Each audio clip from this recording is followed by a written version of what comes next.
Welcome back to Second and Short. It is Friday, May 30th, 2025, and Aaron Judge will not stop dominating literally everything in his path. Like, it's unbelievable the way he's been playing almost through May, almost into June. That also means the voluntary OTA is getting started in the NFL. Stefon Diggs, nowhere to be found, kind of. A little bit. The Premier League came to a honestly ideal resolution for Luke and myself. Very much so. Yeah. Shout out to Manchester United. Thank you. Thank you to them. And the Champions League comes to its much anticipated conclusion. Yep. PSG seeking a treble, Inter seeking their only trophy of the season. And the final's tomorrow. Final is tomorrow as you guys are listening, so definitely tune into that. That's going to be a good one. Yeah, that's going to be a really good final. Fantastic. We also have plenty of very fun stuff coming up very soon. Next Wednesday is the start of midweek content, essentially for the rest of the year. That's kind of how it's going to roll because this summer content's going to roll into the college football show and any other things we're going to be doing this fall. So very excited. Got a lot coming to you. We've already pre-recorded 2 videos. I think we're going to record another 2 videos here. So I'm just going to go ahead and say this on this episode. I'm getting a haircut on Monday. It's not going to be anything crazy, but I'm going to look a lot different from the podcast to the next 4 midweek content. So we'll just keep that in mind. Not happy about that, by the way. I mean, it's not really going anywhere. It's just got to get trimmed up. I got a lot of dead ends. I got to keep my Paolo Maldini around. Yeah. Hey, I'm here. You're the one. Oh, you were wearing an Italy jersey. Yeah. That was for the team of the season that we just recorded today before. And that's gonna be coming. I think we'll run that on Tuesday. I like it. Yeah, it's kind of up to you, honestly, but I think we will run that on Tuesday. So be on the lookout for that as well. So follow us on Instagram and TikTok because you can find it there. Of course, subscribe here on YouTube; it'll be there too. Turn on post notifications on YouTube so you know whenever anything comes out. Podcasts. I started putting the podcast out on YouTube at 7 instead of 6. Just so it hits the algorithm better. But it'll be there at 7. You can listen on the podcast platforms at 2 a.m. Make sure you are paying attention to the YouTube and all of our other channels because we got a lot of stuff coming for you guys. Yeah. Luke, before we get into anything, how you doing? Doing great. The team of the season video, I think, turned out great. You guys will be seeing that in the next couple days. Yeah. I'm just I'm kind of sad that the Premier League season's over, but it was like the best ending to a movie. Oh, I think it was awesome. I really do. For sure. So as you know, Newcastle fan here, Chelsea fan here, it couldn't have gone better. We're both heading to the Champions League. Yeah. Where's the final next year? Budapest? Is that right? Next year's final? Yeah, where is it? Oh, I don't know. I can't remember. This year it's in Berlin, but yeah. Very excited for another Champions League campaign. Very excited to get to, for both of us, first time participating in the new format. Yes. And I think we'll talk about the format next week. We'll do like a full deep dive into our opinions on this new format. Yeah, which I definitely, with the full season under its wing, I definitely have some opinions. Definitely. Yeah, mainly positive, I'll just go ahead and say. But so today we got the MLB recap as per usual. We got a little bit of NFL news to cover, and then we'll do a little Premier League recap. So we'll talk kind of just about how the table shook out, who's getting relegated. It's everybody who came up. Spoiler. And then talk about where all the European spots shook out to with how Chelsea played, because Chelsea won the Conference League, so that kind of shook some things up for a couple teams. And then we will preview the Champions League final, and then we'll round things out with questions time. Yep. Okay, let's go ahead and head into the MLB recap. And I want to start by talking about something that it was kind of weird because I thought this Braves-Phillies thing was like the biggest thing in the sport, but it was only big for like a night, and then everybody forgot because the next day our game got postponed, and then everybody just kind of forgot about this whole scenario. But Spencer Strider on Tuesday hit Bryce Harper on the elbow on his first at bat. Harper left the game. X-rays came back negative. Nothing's broken. And at first, and I can't necessarily blame Phillies fans for their reaction because at first Strider didn't really react. He barely even looked at Harper after he hit him. He just kind of turned around and, it was whatever. And he said after the fact that his reaction kind of looked so, not impressed or like not, apologetic initially because he just kind of assumed that he had an elbow guard on because everybody wears an elbow guard. Yeah. Bryce Harper wasn't wearing one. Hits him right where it literally would have protected him from this injury. Yeah. And then, and of course, he was also just mad at himself for hitting him because it wasn't on purpose, which is something he kept stressing. It was not on purpose.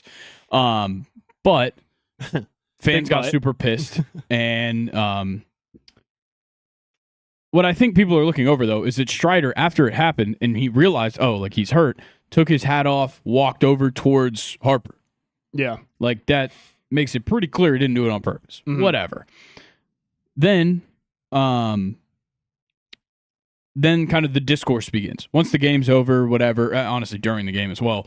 But social media gets a hold of it. Phillies fans, of course, are just freaking out. There was also like Ronald Acuna slid and like tried to get out of the path of, I think it was Trey Turner, tried to get out of the path of him, but instead Turner stayed to that side when he went to throw, so it looked like Acuna was trying to take him out, but Acuna didn't even hit him. Yeah. So that didn't change anything. But like, people were like, oh, he's so dirty. Like, this franchise is so dirty, blah, blah, blah. Whatever. It's just Philly fans being stupid.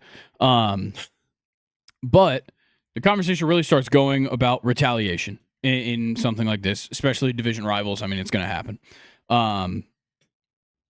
So Acuna would obviously have been the leadoff hitter, but Zach Wheeler was supposed to be on the mound.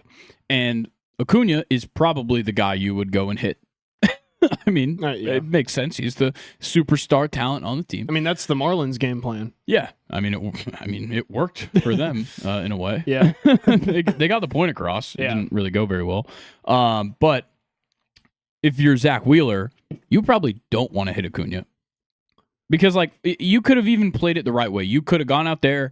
Wheeler takes the mound, hits Acuna, on the ass, and then it's over. And Wheeler probably gets ejected because you can't retaliate. That's like the whole rule. And the umpires are obviously aware of the climate. I mean, they're not just objective, robots. We know they're not robots. But like, it's not that easy. MLB umpires are very aware of what's going on, what the circumstances are, and what could lead to something like that happening. And I think, obviously, it kind of cleared the air when this game got postponed due to the weather because Wheeler's start got pushed and everybody just kind of forgot about it, which is kind of funny. Yeah. But then like Chris Rose from John Boy Media, he's got the Chris Rose rotation. Great show, by the way. Love Chris Rose. I think he had the best take on this. So he was talking with Trevor Plouffe and I think another potentially former MLB player. I didn't recognize the guy, but Trevor Plouffe said he wouldn't have a problem if the Phillies retaliated as long as they do it the right way, which I do agree with. But Chris Rose said that, he was like, don't we think this is an archaic way of viewing the game? Yeah. He's so right. He is. He is so right about this. And I think the reason why I agree with his take, especially in this circumstance, is it's not like Harper hit a home run, pimped the shit out of it, stared down Strider as he ran the bases, and then the next time he comes up, got hit. Yeah. It was the first at bat of the game. Strider has been struggling since he returned from this injury. He's going to hit a guy. I mean, that's going to happen. Yeah. So, like, in that view, it is an archaic way to go about it. It is the old-time way to go about it because now it was clearly an accident. Sure, it got blown up on social media, but, like, why would you waste a Zach Wheeler start? Why would you, deal with a bunch of bases or a benches clearing brawl where probably one of your guys gets suspended? Rob Thompson probably gets a suspension, like all this stuff. Why would you deal with that nowadays? What is the point? Yeah. So I do think Plouffe is right saying that it's fine if he does it as long as he does it the right way.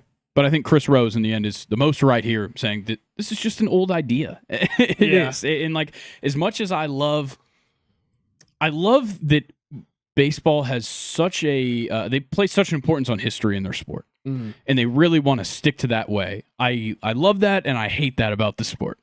Yeah, there's pros and cons for sure. I just think the fact that it's like Braves and Phillies, that's kind of like the gas to all this. Yeah, that's sort of like the bottom line. It's why people are like, on purpose, no, yes, like it's, that's what's making it so entertaining to me, at least. Definitely. So, but it's funnier when it's clearly not on purpose. Yeah, and clearly an accident. You just want to say it is. And I mean, Phillies fans will find any excuse to be mad, even though like they got a fantastic start out of Ranger Suarez, and this Braves offense is incompetent. So there's literally nothing to complain about, especially because Harper's fine, at least seemingly. Yeah. All right. So I'll move on from that. Keep it Braves real quick. AJ Smith-Shawver left today's game after just 2.2 innings pitched. Clearly an arm injury. I mean, as clear as it gets that it was an arm injury. Of course, it happens right after a 2-run home run, which sucks. But he gives up the home run. Hadn't been like he looked a little off for that whole third inning trying to pitch. He looked a little weird, kept kind of like waving out the arm. It seemed like the pitching staff or the staff was kind of watching him the whole time, and throws one. Trey Turner flies out to, I think, left field, and you just see it. Like, he throws the pitch, and as he turns around, it's just like he tenses up the arm, and you see like he like winces a bit, and it's just like, oh no, this guy's the favorite right now in NL Rookie of the Year odds. And then he's like trying to tell Snit, he's like, no, I got one more, like, because it was 2 outs. He was like, I got this, I can get one more out. And Snit comes out, they talk, and the cameras catch Shawver or Smith Shawver, and he just clearly said the word pop or popped, and Snit just immediately puts his hand up and he's like, no. Which sucks. I mean, this is awful. Yeah. He has been pitching so well, but I can just only hope that him leaving the game right then instead of trying to get another out is what, saves him. What helps him not have to, finish the season on the IL. Then again, you can always go back to the fact that he said that something popped, which is not good. Yeah, it's never good. Shawver, we'll see you in 2027. Yeah. But I hate that. AJ Smith Shawver is awesome. Yeah, absolutely awesome. I mean, there's like compilations of that, of pitchers getting hurt, after throwing a pitch, and it's just like it's always the worst. It seems like when that happens mid game like that, it always seems like it's just a long term ordeal for the pitcher. My personal least favorite, the one that sticks in my mind because I'm pretty sure I watched it live, was Dan Winkler for the Braves. Seeing his elbow, like you could kind of just see his elbow pop. Yeah, it was bad. Who was the guy on the Blue Jays that his elbow popped and he was kind of like, walking around the mound a little bit, and then he just took his glove off and slammed it on the ground, and he ended up like getting pretty emotional about it. I don't remember. I remember that clip. I don't remember what player it was.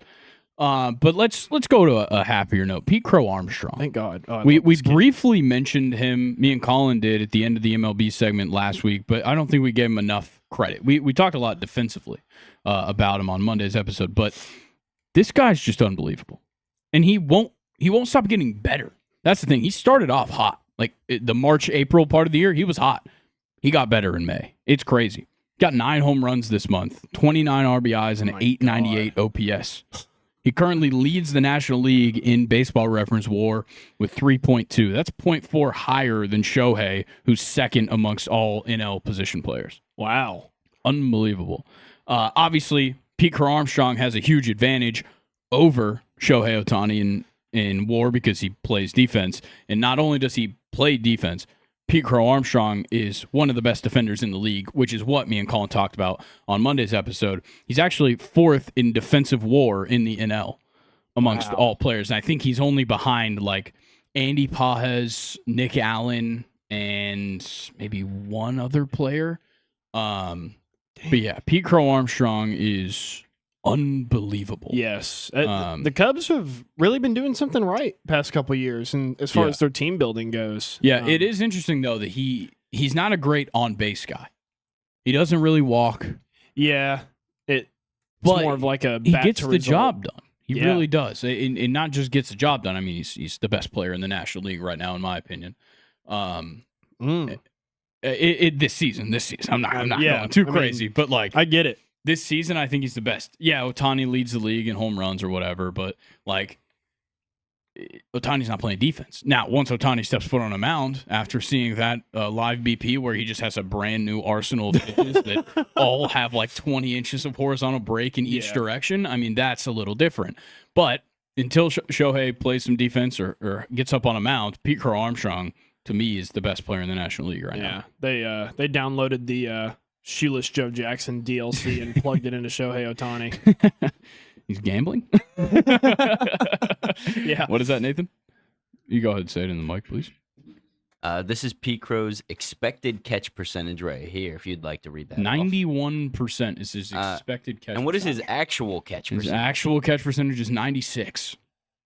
which means Wow. he's catching balls. I mean, his whole career he's been doing that, but this year that's insane to He's be that high a vacuum. already. I mean, this year he was what 9. Yeah, but he didn't This have year he a was huge 5, sample this one's size. 5, in that but one, 96% actual catch.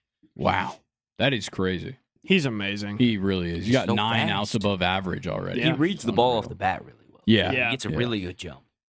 What is his percentile in sprint speed? If you scroll to the top. Yeah, 97th percentile sprint speed. Wow. Makes a lot of sense. And he's got a good arm. So he's essentially the best outfielder in the league right now. As far Defensively? as fielding. Yeah. I think it's between him and Andy Pages for the Dodgers. Yeah. I think they're the 2 outfielders that are the highest in defensive WAR. Yeah, we can check catch probability. Oh. I mean, outs above average wise, it's him and then Ceddanne Rafaela. And Tatis. And Ceddanne Rafaela, I believe, might lead the league in defensive WAR. Victor Scott as well. Yeah, I mean, it's pretty insane. And outs above average, I do think is maybe the perfect stat, at least for outfielders. I don't know about infielders, but outfielders wise, I think outs above average is probably the way to go. Infield, maybe more defensive runs saved. Okay. Pete Armstrong's great. But I was really only talking about the National League. Aaron Judge is better than PCA could even comprehend. It's crazy. I mean, Judge has a full 1 Baseball Reference WAR more than Pete Crow Armstrong this year. There are 4 hundreds. Yeah. 100th 4 percentile. 100s on his Baseball Savant percentiles. And 299. yeah, he leads the league in the entire slash line, batting average, on-base percentage, slugging, OPS. He also is the leader in hits, total bases, OPS plus, runs created, and then he's also 3rd in home runs, only behind Cal Raleigh and Shohei Ohtani. And he's only 1 behind Raleigh and 2 behind Ohtani. A third of the way through the season, Judge is 1.5 F-WAR. So we're going to Fangraphs WAR now, which doesn't factor in as much defense. 1.5 F-WAR ahead of Cal Raleigh, who's second. But the gap of 1.5 between Judge and Cal Raleigh is the same as Cal Raleigh to the 5-person tie for 44th. Wow. Holy cow. Yeah. So in a roundabout way, Aaron Judge is 43 players more valuable than Cal Raleigh. God, I love him. Yeah, and he's so good that the Angels intentionally walked him in back-to-back at bats to start the game the other day. That was a funny interaction between him and the manager. Yeah, him and Ron Washington had a great interaction. But yeah, the first one, runner on second, no outs, and first inning, they intentionally walk him, and the Angels fans all booed, which is hilarious. Nice. And then they did it again in his second at bat, which was in the second inning, with 2 outs and runner and 2 runners in scoring position. But then he comes up, he's leading off the 5th inning for his 3rd at bat.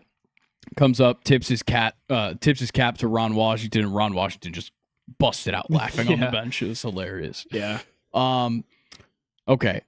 I mean, unfortunately, we have to talk about the Rockies every week. Damn it. But I'm gonna try and keep this brief because I'm so bad. I'm so tired of talking about how bad they are consistently. So I've got 4 bullet points. I'm gonna just run through them. All right. 9-47. They're on pace for the worst record in the modern era, and it's not even close. So the record for most loss or the least wins. Sorry, the least wins in the modern era. Yeah, in the modern era is 36-117. Which adjusted to a 162-game season is 38 wins, 38.2. The Rockies are on pace for 26. Wow. Yeah. I mean, that's substantial. Yeah. That is a issue. Remember how much shit we were giving the White Sox? Yeah. No, they've got like half the wins that the White Sox had this time last year. It's crazy. They also became the first team since 1895 to have single-digit wins 55 games into the season. 1895? Yeah. Yeah. We're going pre-modern era. Going back to that. And they now have the longest streak of series losses in MLB history with 21 straight series losses going back to last season. My God. Wow. And they're so bad that they signed Orlando Arcia. That's how bad they are. They signed Orlando Arcia. I mean, you got to be desperate. Yeah. You got to be real desperate. Wait a minute. Sorry to cut you off. Who has bases loaded with 1 out? Is that the Braves? Nope, the Phillies in Oh, the bottom okay. of the Well, 8th. sorry, Grayson. No, it's fine. We were going to lose anyways. Yeah, picking up Orlando Arcia, you're 9-47. That's I a guess. move. It sure is a transaction. So they made. next year, will they be like the Nashville Rockies? No, they're not leaving Colorado. I mean, it's maybe a top 5 stadium in baseball. It's a great baseball city.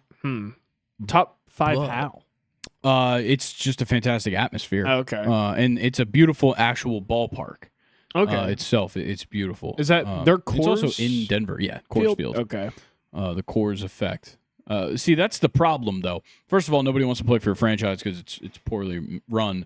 But second of all, nobody wants to pitch for your franchise because it's impossible. Yeah. I mean, your Chase Dolander might be the most unlucky guy ever because he's pitching so well. Well, I mean, it's maybe more unlucky for the Rockies because if he keeps pitching well at Coors, he's going to be gone so fast. Yeah. Whether they how do you ever extend a guy after his rookie deal? Yeah. Like, That's how a could really you good point. ever get a pitcher other than like Kyle Freeland's dumbass to keep pitching in Colorado when he could just go anywhere else Yeah. and all of his pitches will be literally better? Yeah. That's just how it works. Like God. adjusted to other ballparks, his pitches will just simply move better. Now that you made the point, I can't think of a pitcher for the Rockies in my lifetime that was like stellar. There is none, and Yeah. they don't stay if they are. Wild. It is a Absolutely crazy thing, wild. but also like a hitter will stay around their whole career if they want. Yeah. Like I mean, Arenado was there for a long time until obviously the franchise is just poorly run, so the money got weird. Yeah. But like Todd Helton, he stayed around for a long time. Todd Helton was like, good. I think he was just with the Rockies his whole career. Yeah. Blackman, he was good Yeah, too. yeah. Chuck Nasty was there his whole career. Yeah. Like it's a place where if you're a hitter, you'd love to be there. And also, Denver's a cool place. Like it's a nice place to live. It is. Like you got the airport. yeah, the creepy ass airport. That's Yeah. true. But like, there's an allure to Colorado, except for the part where pitching is the most difficult job ever, Yeah. and they're just a franchise kind of riddled with losing outside of a few years. Yeah. But you know what? I'm gonna get off the Rockies, and we're just gonna talk about a bad player. On the Rockies? No. Okay. No. Charlie Morton. No. That's a little bit of foreshadowing, though. Okay. In July of last year, you may have remembered Royce Lewis. Maybe the last time you even heard about him for the Probably. Twins. Yeah. He said in a press conference, "I don't do that slump thing." Oh God. Since he made that comment, Royce Lewis is batting 199 with a 263 on base percentage and has been worth negative 0.2 FWAR in 339 plate appearances. Ouch. Yeah. So he's not playing good baseball. And he But does see, do that slump thing. The question, though, is it a slump if you're just bad? No. So I think it's just 'Cause average. Like, look, Royce Lewis, highly touted prospect coming up. That's whatever. I mean, plenty of guys are that, and then they suck. But all he did was have, like, a good start to 2024, coming off of, I think he hit, like, a couple grand slams down the road in 2023 and, like, hit one in the playoffs. That's all he did. yeah. So maybe it's not even a slump. Maybe he's not doing the slump thing. Maybe he's staying true to his word, and he's just being like, I can't be on a slump if I'm awful at baseball. Yeah. Because, like, if I went out there and I couldn't get a hit, I'm not in a slump. I just suck. Yeah. That's a good point. Yeah. Um, Dang. Shout Yeah. out Royce Lewis for just being smarter than everybody. I guess. I think he's outsmarted us. Another bad player to talk about before we get into the pitching segment is Tim Anderson. Got DFA'd by the Angels. Oh no. I think there's a good chance he hangs it up. Yeah. Unfortunately. I would hang it up and then sue Jose Ramirez. I know the stats got worse, but it was not a Jose Ramirez Nah. problem. Can we see his baseball reference real quick? I'd love to talk about the career of Tim Anderson if this is the last time we get to see him on a baseball reference. Yeah. Because Tim Anderson, I mean, there was a stretch, man. He was entertaining. There was a Yeah. stretch where I was like, he needs to replace Dansby Swan. Oh, he's from Tuscaloosa? Sure is. Huh. You got drafted out of a JUCO. Wow. Nice. Can you scroll down so I can see each year? Keep going. There we go.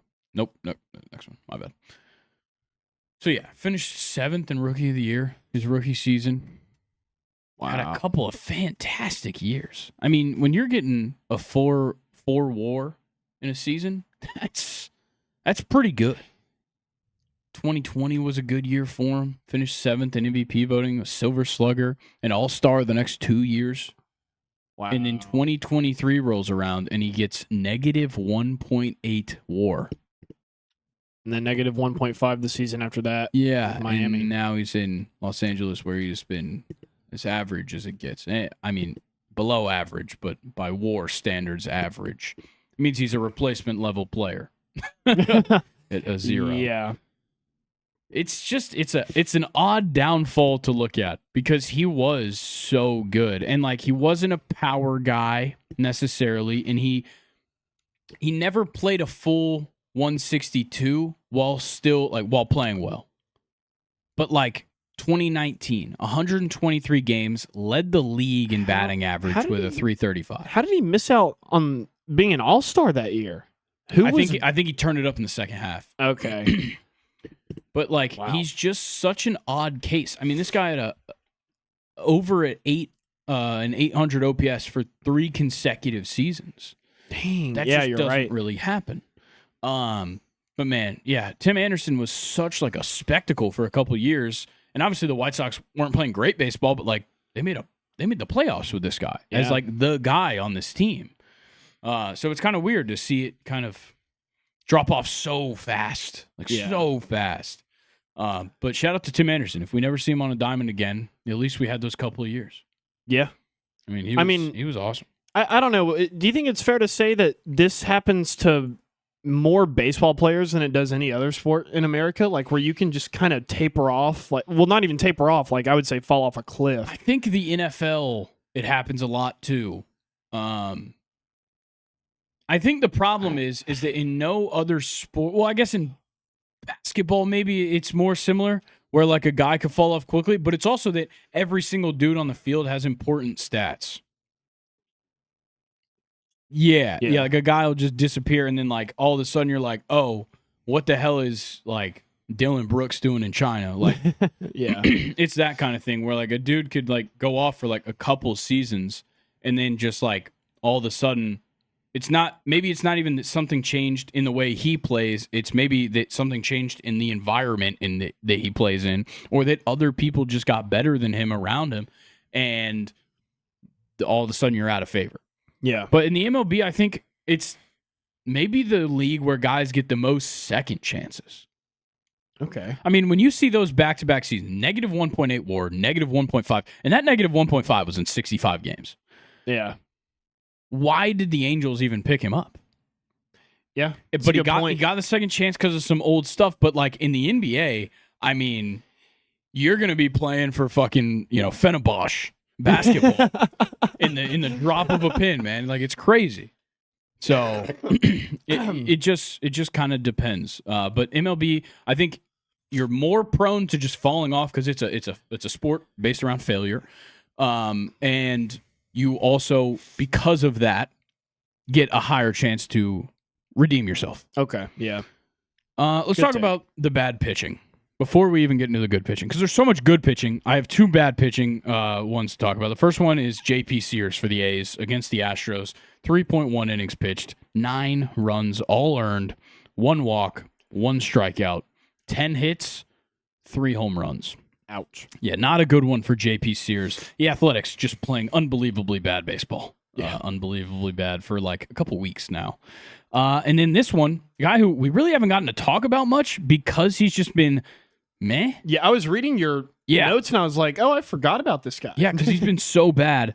Zach Gallen against the worst offense in baseball, the Pittsburgh Pirates. 5 innings pitched, 6 hits, 6 runs, I think 5 earned, 3 walks, 3 strikeouts. Falls to 3-7 on the season, man, with a 5.54 ERA. That's bad. Awful. This guy won a Cy Young 2 years ago. And he is got a 5.54 ERA, and he's 3-7. And that's in 12 starts. He's gotten a decision 10 times. Really is struggling this year. He is pretty awful. And what's crazier is that he was playing against an offense that's so bad that these 10 runs that that Pittsburgh scored in this game got them past the Rockies and runs scored. Wow. That's how bad the Pirates are. But it doesn't matter. Dang. Yeah. So Zach Gallen, I don't know what's going on, man. Did you see the clip of O'Neal Cruz taking a ball that was called a strike, like at his shins? No, I didn't. No, I don't really have much to say about it, but it's just like, I don't know. The tall guys always have the awkward strike zone. I mean, it's almost impossible for an umpire to have a fair strike zone on a guy who's just like a foot taller than everybody else in the lineup. Yeah, it's very difficult. I will give the umpires the benefit of the doubt there. Maybe the Pirates just have a tall lineup. Probably no. Nope. Who's the tallest team in the MLB, Nate? Tallest team? I want to go with probably the Nationals just because James Wood is very tall. I feel like Dylan Cruz is pretty tall. Yeah, but I'm talking offense. Wait, who is 6'11"? The Giants, I think, have a pitcher. I don't know if he's always up, but like he's been up in the last year who's 6'11". What? Why? Yeah. Also, doesn't Oregon have a kid that's pitching there that's like 6'11" or 6'10"? Yeah, I didn't mean to derail our thought train. No, this is good. I would like to know who the tallest MLB team is if anybody's decided to figure that out. To get even more off track, but also something I wanted to talk about. I was really sad to hear about that Oregon offensive lineman who was he was killed in the shooting. He was 18 years old. Yeah. Very scary. Very sad. You hate to hear that stuff. Yeah, especially like young athletes. Young athletes, it's just even worse. It's tough. Yeah. He must have just like gotten accepted, just been recruited there. Yeah, he's certainly new. And I don't know much about him. I mean, he was obviously, good enough to go D1. I don't know if he was like necessarily highly touted to like get in there, I don't know if they're looking forward to him essentially, but it's nonetheless still awful. Robbed of his opportunity, which sucks. Nathan, you got anything on tallest MLB team? Is it the Nationals? Oh, wow. Let's go. That was just a shot in the dark. I was just like, yeah, I got some tall guys. They dropped off Lane Thomas's short ass. 5 people over 6'4". That's pretty good. All of them start or just on the roster? Oh, okay. Oh, so that doesn't even count James Wood, who's the tallest on the team. Really? Keibert Ruiz is 6'4"? Oh, Riley Adam. Okay. That's a tall team. That's a tall team. Really tall I was team. right somehow. I think I've watched the Nationals like once this season. Wow. There's only 4 players on the roster under 6 foot. Damn. That's crazy. I mean, what a pull from me. Yeah, being the 5'8", it's brutal. You gotta feel extra small in the locker room. Yeah.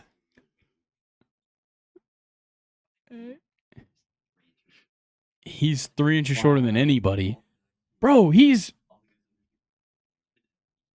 11 inches shorter than James Wood. That's brutal. That is brutal. All right, let's talk about some good pitching. And somehow Noah Cameron makes it in again from the Royals. This guy who literally got pulled up because somebody was hurt and they just needed a spot start makes his 4th MLB start against the Reds this time. 6.1 innings pitched, 6 hits, 1 earned run, 2 walks, 2 strikeouts. His career ERA in his 25.2 innings pitched, 1.05.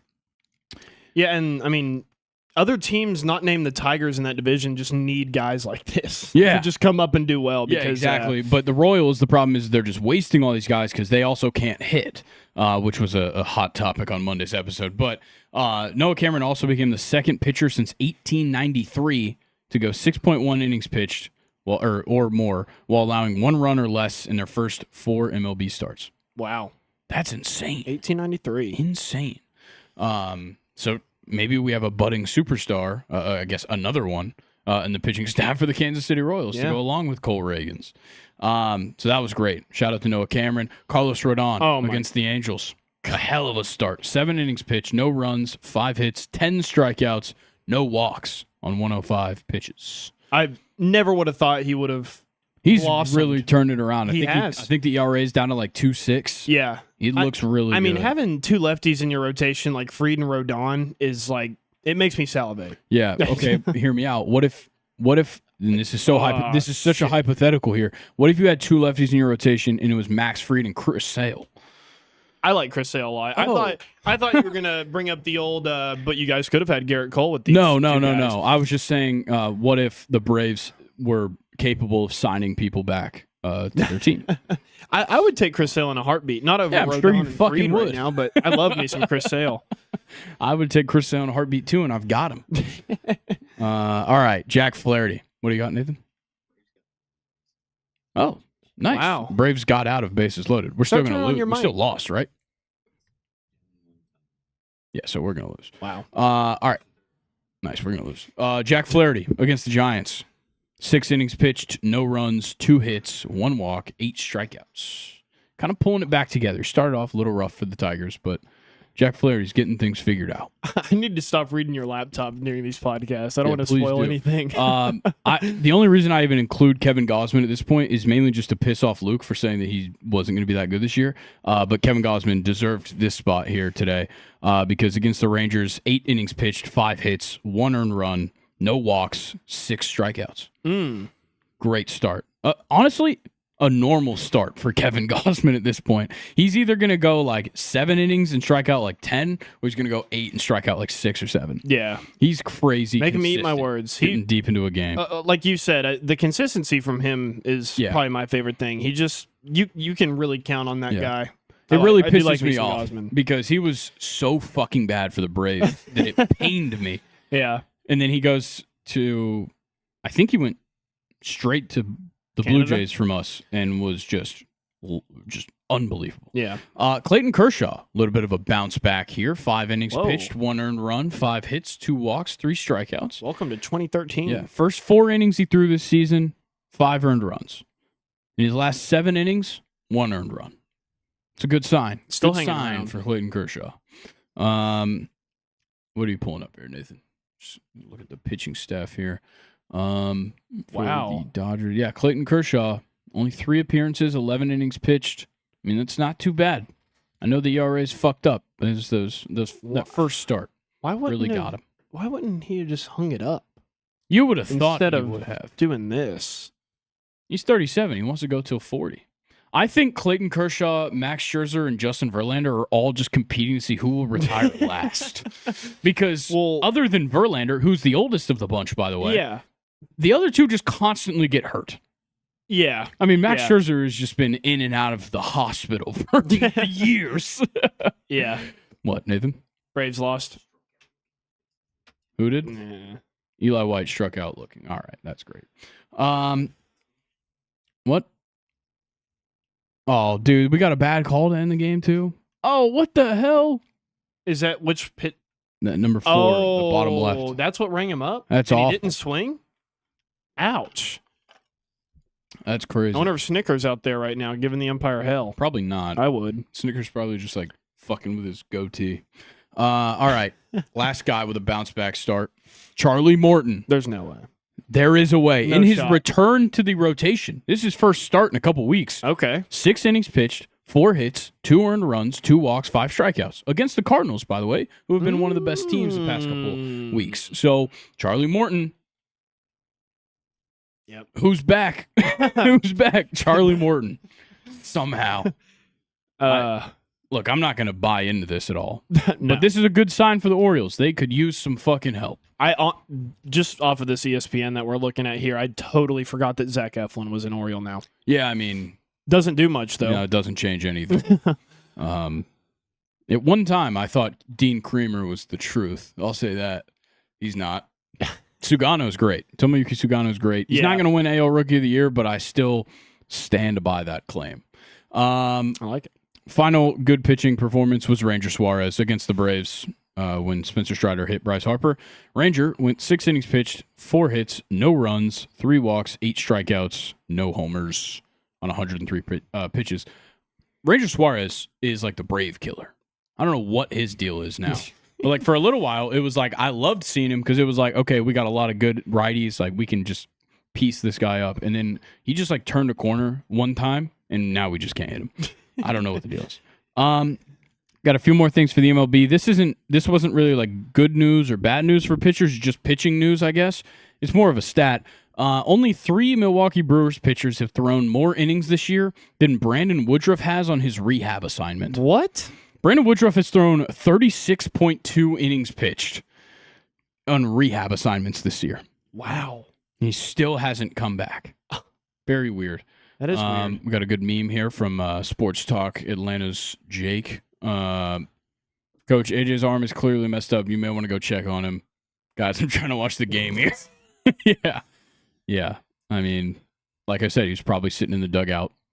Playing with his goatee. Yeah, fucking with his goatee. I hate him.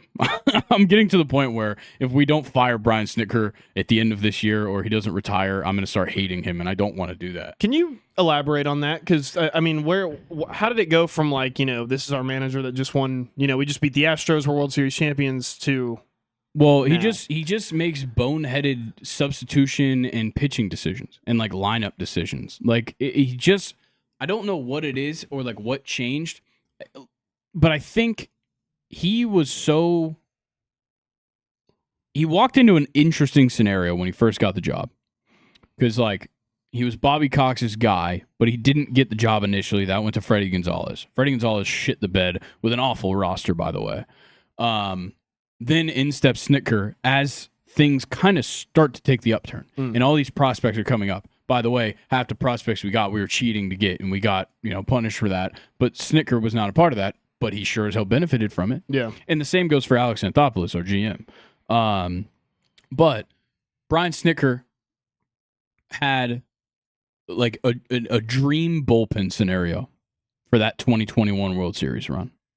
And also the starting pitching was locks. And we got lucky with that too. Like Ian Anderson being a hero in that World Series is crazy. Yeah. But like having Max Fried, Charlie Morton, Ian Anderson all going 6 innings at least. And then 7th, you bring in Matzik. 8th, you bring in Minter. 9th, you bring in Will Smith.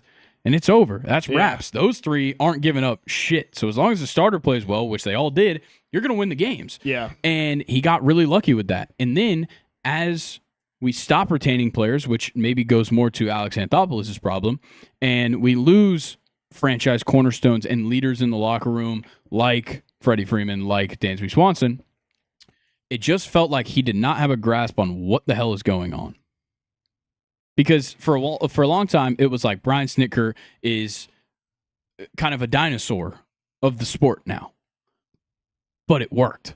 Yeah. And now he's a dinosaur of the sport, and it's not working. Yeah. That's my problem with Snitker. Like, he's still, like, late game makes pitching matchup by handedness decisions, which pisses me off. Yeah. Like, that kind of stuff kills me with Snit. And then it's also just like when he pulls in a pitcher, when he doesn't. That's the other problem. Okay, we got a fun fact before we wrap up MLB recap. The Rockies haven't won a series all season, and you would holy shit. If you faded the Rockies in every series this season, you $100 bet fading the Rockies in every series, you would be up $23,973. Holy shit! Wow, what a stat! I mean, the Rockies suck. Okay, before we finish, I got 3 firsts happening around the league. 27-year-old Carson McCusker recorded his first career hit. Love to hear that. Love to hear it. A guy, when you get to 27 and you're still in the minor leagues, you're probably thinking, you know what? It was a good career. Yeah. And I'm probably never going to make it to the MLB level. But or you're Aaron Judge. Yeah. Or, I mean, like, this is similar to, who's the guy that came up with the Braves a couple years? Travis Demerit? Like, he started some games, too. And, like, he was, like, 28 and got, like, his first shot at coming up. Yeah. But, like, yeah, shout out to Carson McCusker getting his first career hit at 27. The other first, Christian Campbell, going to play his first game at first base this weekend. Whoa. Yeah, so they're having him make the switch. He could really use anything for a little bit of a change because he started off hot and he has been ice cold. Yeah. Ice cold for a little bit now. So want to see Christian Campbell play better. That would be in everybody's best interest because he's a good player. I don't know how he'll be at first base, though, because I think like a week ago, you had Alex Cora being like, yeah, he's about 25% of the way ready to play first base.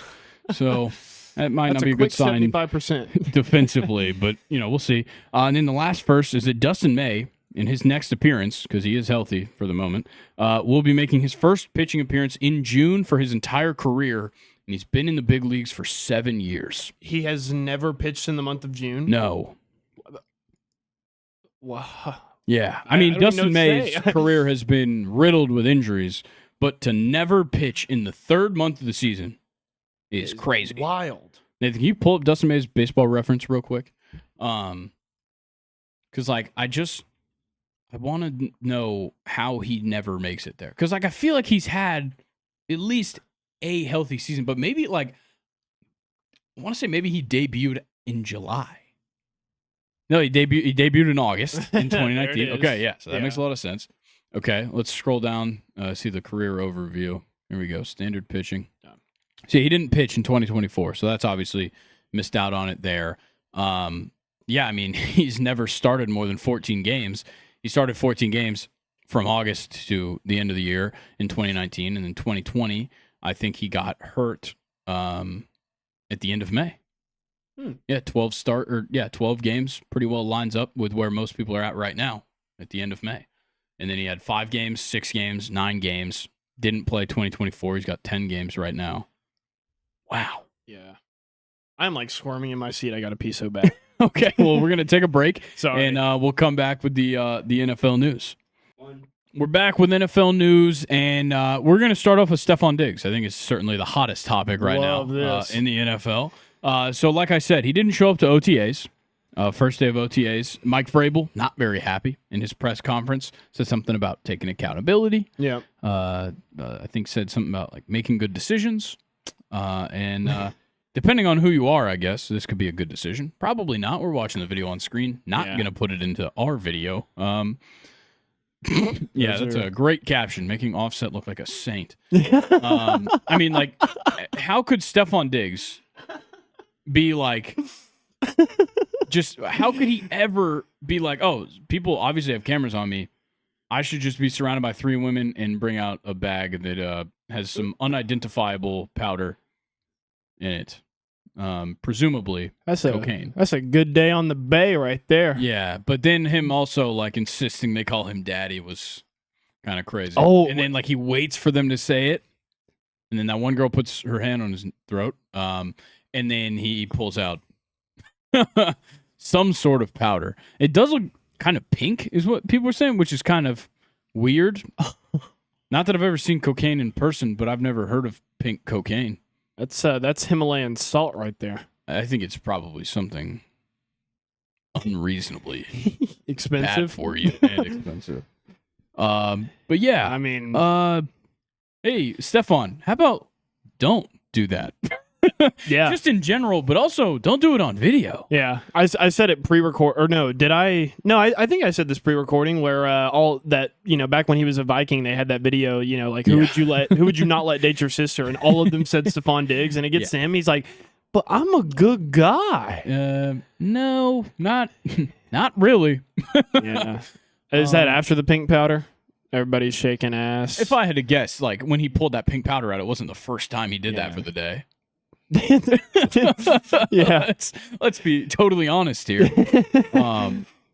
I'm gonna say this, and once again, not a guy who would have any experience in this, but if you're already onto the pink powder, you probably have a problem at this point. So like, I don't know what time of day it was to be on the boat. Really good point. But like, if you've graduated past white, I think there's a problem. Yeah, I think there's a conversation to at least be had. Definitely means it's not his first rodeo. Oh, 100% it is not his first rodeo. Yeah. I mean, that's probably, I don't want to get too into the weeds here on Stefon Diggs, but like, I doubt that's the first time he's had 3 women on him begging for cocaine. Yeah, definitely. I mean, what did we say whenever he signed for the Patriots, that it addressed a team need, but it couldn't have been like more of the wrong guy? Yeah, I mean, that's like the opposite culture. 100%. Yeah. But I mean, I guess Belichick's not there anymore, so I mean, but what is Vrabel their culture? is like Vrabel at least is a tough bit of guy. a tough guy. And like, if Vrabel did not seem very happy in that press conference. No. And I'm going to be honest, Mike Vrabel's a guy I don't want to piss off. Yeah. Like, he does. I think the problem with Vrabel is you could maybe get this false assumption that, like, you could kind of play around with him because of, like, his appearances on, like, Bussin' with the Boys and stuff with Taylor Lewan and Will Compton. But, like, I think as soon as you get in the stadium, he's the man in the arena. Yeah. He's locked the fuck in. For sure. Especially, I think there's another element with him having played for the Patriots as well. He knows the standard. Exactly. He knows the standard. And also, I think he also has like such a high respect for Robert Kraft. And I think Robert Kraft is almost even maybe further than Belichick, such a influential part of that franchise and how it operates that like you don't want to let him down. And I think, in my opinion, what Stefon Diggs was seen doing on this boat lets down not just Mike Vrabel, not just himself, not just his teammates, but also Robert Kraft. Yeah. And that's going to be reflected in his opinion within the franchise. I think the last point I want to make is in my lifetime, I can't remember a player on the Patriots having a video come out of them during their offseason like this before. Yeah, I mean, I can think of a Patriots player who maybe didn't do good things off the field. Yeah, I mean, but it Actually, you know what? He didn't do good things in the tight ends room, That's- according to Gronk. according to Bussin' with the Gronk, Boys. Yeah. So, you know what? He's probably... Look, Stefon Diggs is not the most controversial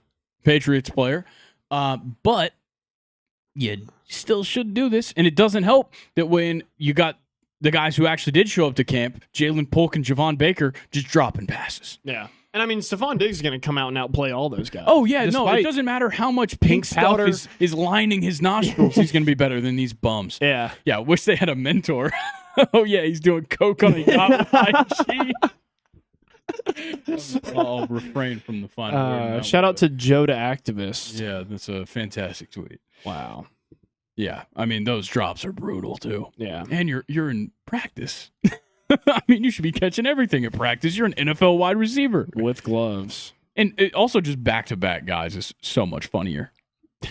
It's so funny. All right. Well, yeah, the Patriots suck.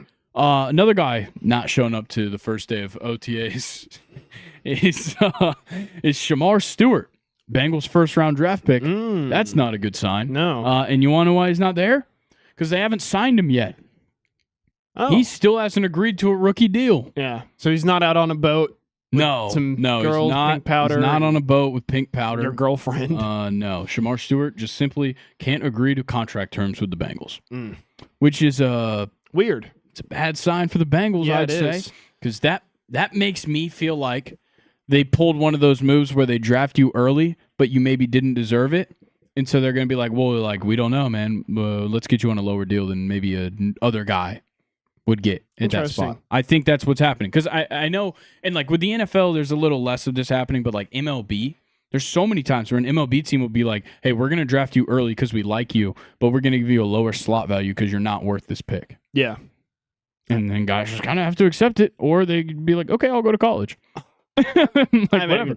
But with Shamar Stewart's case, it's like, okay, we knew you were kind of an unproven talent, but it's kind of a weird situation. And I think also part of the Bengals dragging their feet is probably Trey Hendrickson in this whole situation with him, because it really gives Shamar Stewart a lot more leverage. Yeah. If Trey Hendrickson's not going to be there, you know, in months after Shamar Stewart signs this deal, well, pay me. Pay me like I deserve to be paid instead of being like, hey, well, you know, we drafted you high, but you're going to be second fiddle, like blah, blah, blah. Yeah, Demetrius Knight also hasn't signed, And which he's the second round once pick. again makes me think the Bengals are not offering enough money. Okay, so this is interesting. So it says they're not signing the rookie contracts due to a dispute over contract language, particularly regarding injury protection and training camp bonuses. Now, that is an interesting part of this. So Stewart is looking for contract language similar to previous Bengals first-round picks, especially those drafted after pick 17. He's demanding a more protected participation agreement that includes injury protection insurance in case he gets hurt before signing. Okay. I can respect that. I respect the shit out of that. Yeah. And once again, the finger is pointed at the Bengals for treating this incorrectly. I'm pretty sure he's the last first-rounder that hasn't been signed. Oh, the whole league? Yeah. Wow. I'm pretty sure. But You know, I don't blame them whatsoever. No, Don't not try at and all. cut corners. Absolutely not. Yeah, no. What are you doing? Why do I feel like the Bengals are dangerously teetering the line of like completely wrecking this generational offense that they have? Yeah, well, they're certainly wasting it at the moment. But I think the crazier part is that they've done what they needed to on the offensive side. Definitely, they've addressed everything they need to on the offensive side. Probably over-addressed Potentially, things on the offensive side. But like, if you're getting fucking like weird about what is that? So yeah, Stewart is dissatisfied with the default clause in his contract, which could void future guarantees if he defaults in the current year. Okay, that's interesting. Wow, that's a little bit above my understanding of NFL contracts. I'll be honest, but yeah, I don't know what that. But is. I think what it's saying is that if things don't go right, or if there's things that default his contract or default money to later years, he won't be guaranteed it if something happens, which is fucked up. Yes. Like, why don't play with their money? Okay, if you're the team that's going to go out and draft these guys, don't play with their money. Yeah, it's just it's how it works. On top of that, protect them if they get hurt. Yeah, I mean, if you didn't want to pay him, you're literally allowed to not make the pick. Yeah. You're allowed to be like, you know what? We're going to forfeit this pick. Or you didn't, and now you got to pay him. What if you drafted someone in the first round that you were like, yeah, we're going to sign this guy? Yeah. Okay. So in NFL contracts, a default clause can allow a team to void future guaranteed money if the player breaches the contract in a specific way, like disciplinary issues, drug test failures, or other defined defaults. I mean, if the player breaches something in the contract, I can kind of that's a little different, but that's fair. Yeah. So this means that the team will not be obligated to pay the player the full salary if the player is released. Okay, so yeah, but also that's a normal thing. Yeah, for rookies especially. Now, maybe that means that the Bengals should be doing maybe a little more in-depth checks on the guys they're drafting. Oh, so now are we starting to think like maybe they drafted him and found out like, oh, I mean, what are the chances that it comes down to him and Demetrius Knight? Yeah. Sure, I understand that because you don't want to run into Henry Ruggs and then you're like funding like the cigarettes he's buying from like random people. Yeah, the commissary. Like, I get that, but also like, get over it. I mean, what are we talking about?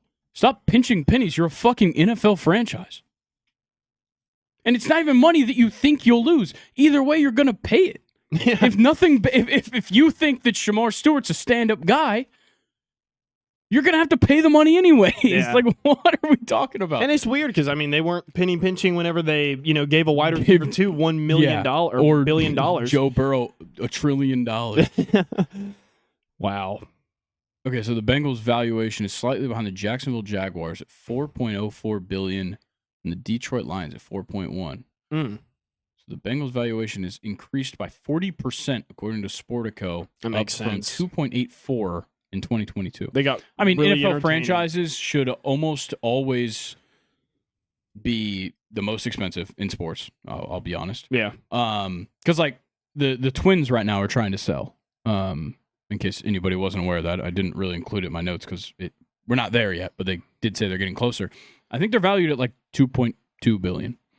The Minnesota Twins. Yes. Wow. The Twins. That is significantly lower than the Bengals, who were the lowest valued franchise. Kind of crazy. Yeah. But also, like, Cincinnati's not necessarily a hotbed for sports. They have a great fan base. I'm not going to take that away from them. But they're all right. It's not necessarily a desirable place to live. No. I don't know about a lot of athletes just jonesing to live in Cincinnati, Ohio. Yeah. So, yeah, I mean, I can understand why the valuation's low, but yeah, they got to figure that out. You can't play with these guys' money. That's my biggest thing, especially with rookies. Don't fuck around with their money. They earned it. They earned their spot. If they were good enough to get picked 17th overall, they're good enough for you to bet on them. Yeah. Like that's the whole thing. What do we got, Nathan? All right. I just found a list of all of the NFL owners ranked by their net worth. Mike Brown, owner of the Bengals. Yeah. Majority owner, by the way. Yes. I don't think he owns 100%. Yes. Second to last, only ahead of the Packers, who are owned by the people. The people, yeah. So, wow. I mean, if we're saying the people, aren't the people in debt? Isn't that how that works? Yeah. He's actually the only NFL owner with a net worth under $1 billion. Wow. There's a lot of rich motherfuckers out here. Yeah, I mean, there is. There's a lot. Who's the richest owner? That would be the Broncos group. Oh, yeah. which The is Waltons. Walton Penner ownership group, Yeah, mainly Rob Walton, who is $77.4 billion net worth. Holy shit. Yeah. It's probably the Cronkies are somewhere up there, too. The The Chiefs Hunt with the Hunt family, family. David Tepper. Fuck David Tepper. Jody Allen. Yep. He just bought. Yeah, Kroenke. See, what's fucked up with Kroenke is that he's married to a Walton. Yeah. That's the crazy There's some insider stuff going on there. Dude, Kroenke, I mean, everybody, in every sport we cover, Kroenke is the asshole. It's so funny. He owns a team in every he league. owns the Rams. He owns the he owns Arsenal. Yep. He owns the Colorado Avalanche. MLS he owns the team. Denver Nuggets. And he does he? Does he own the Colorado Rapids? I think so. Yeah. Yeah. I mean, this guy's a supervillain. That's Colorado, where the Denver Broncos play. Oh, Where the Denver Waltons Airport. own the Where team. the Waltons own the team. Yeah, it's pretty. I don't know about that. Where does Mr. Rooney rank? I'd have to imagine he's towards the There's bottom. a lot of scrolling. I don't think he. Yeah, I mean that's loaded. typically how that goes. If you've had the 30th, right ahead of. yeah, I mean if you've had Nice. it in your family for generations, it's gonna change. He's only 1.2 billion. Yeah. Also, rest Yeah. in peace to the Bears owner, who was the one right above that. She just passed away. Did he? Yeah, Did she? Virginia Virginia Hallis McCaskey. McCaskey. A couple weeks ago, I think. 3 months ago. I never heard about that. Yeah. Wow. All right, enough of that. Let's talk about the Hassan Reddick trade from last offseason. You remember this? Hassan Reddick Yeah. for Bryce Huff, straight up. Got to be one of the weirdest outcomes for a trade, maybe ever. Yeah. So Hassan Reddick got traded because the Eagles weren't going to give him the deal that he wanted. Mm-hmm. They traded him in March. Then Hassan Reddick holds out on the Jets because they won't give him the deal that they wanted. And it's the whole reason he got traded out of Philly.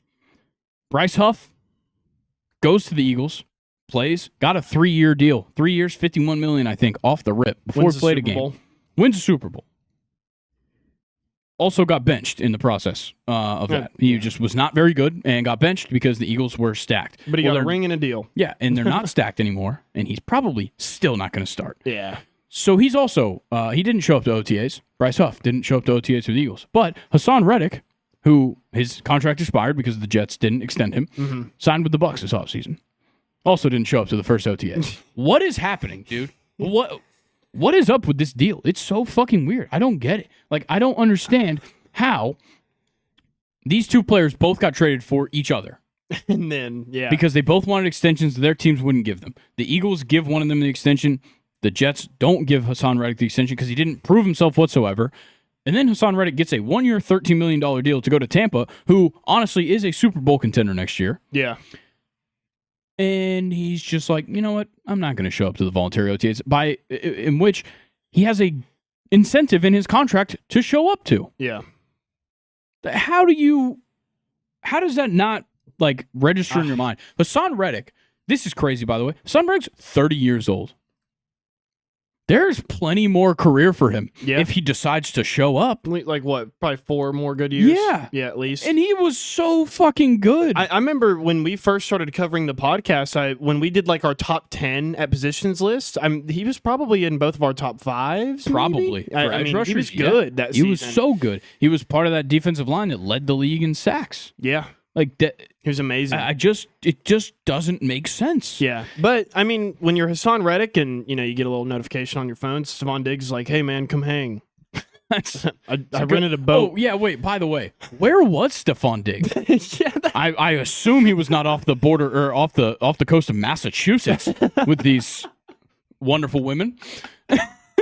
he out there in Nantucket. Yeah, there's no chance. There's no way he was at Martha's Vineyard. What? You're telling me he took the PJ? Definitely took a PJ. Yeah. To Miami, probably. If I had to guess, that's just kind of where those women lie. Is Miami, and that's probably the only place you can find that pink stuff. And you're telling me he flew the PJ down to Miami to go on this yacht with these ladies wonderful ladies, wonderful, respectable women, Yeah. and pull out the bag of pink stuff, and then he's just gonna like fly back to Massachusetts, Yeah. and just like show up at Foxborough in like a couple weeks for it's involuntary. Probably still a little cold there and all that. It's not that cold. It's probably in like the 60s. We're having a cold summer here in Georgia. I imagine it's pretty cold there. I can't imagine it's insufferably cold. Probably not. I can't imagine it's too cold for ladies. Yeah, I mean, yeah, Stefon Diggs is he's a curious case. Yeah, We'll say that. Okay, are we good to wrap up the NFL? Like I said, there's not really much to cover there. yeah. I mean, did we ever talk about how Aaron Rodgers said, "Well, I want to sign with this," or he was like, "There's this one team that I kind of want to sign for that plays Chicago on the road this year." Yeah, The Steelers play on Week 13. yeah. Well, I also saw a statement from him saying that like if he does decide to retire and the Packers offer him the opportunity to retire with them, he would take it. Oh God. Not saying he's going to play a game, meaning they sign him to a one-day deal. He retires as a Packer would be the scenario. Yeah. But he was like, if I do decide to retire or if I don't, okay, Yeah. he's going to retire. I think dude, so. no. I think he is. If he does, it's You guys are fucked. yeah. Will Howard and Mason Rudolph quarterback battle. That's going to go fucking. That's going to be second best quarterback battle in the NFL behind Richardson, Jones, and Riley Leonard. Yeah. Big time. God. Yeah, you guys are in for potentially An tough incredible year. season. Or Will Howard's just going to win Rookie of the Year. You never know. Yeah. I mean, like, watching Brock Purdy, like his rookie year, just pissed me off. It's like, how did the Steelers not get a guy like that? Yeah, Like- I mean they had 7 chances. Yeah. Everybody did.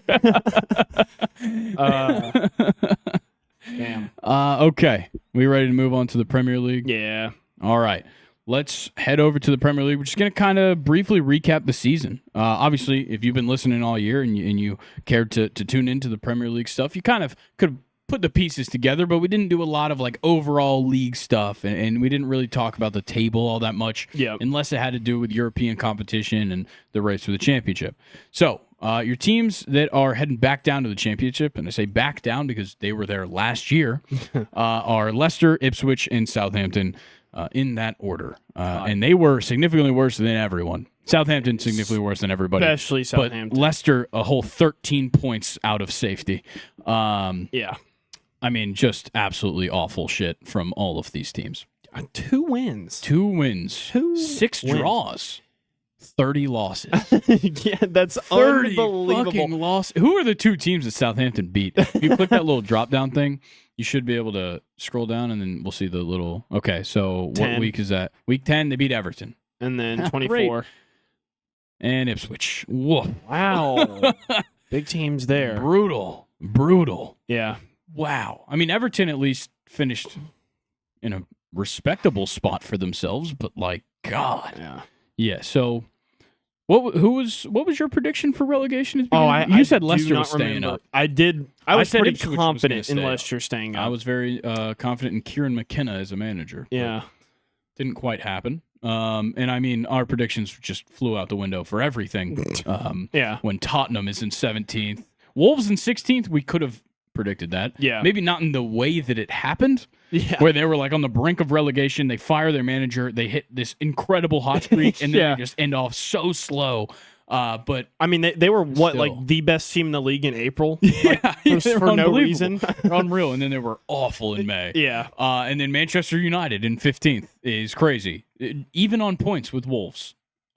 But Yeah. 5 better goal differential. Also, Tottenham with a -1 goal differential, but 38 points is hilarious. Unbelievable. They literally could have gotten the same amount of points by drawing every time they stepped on the Yeah. field. But European champions, first trophy in Yes, 17 they years. won the Europe. They're literally going to be in the Champions League. 17th place in the league, 38 points.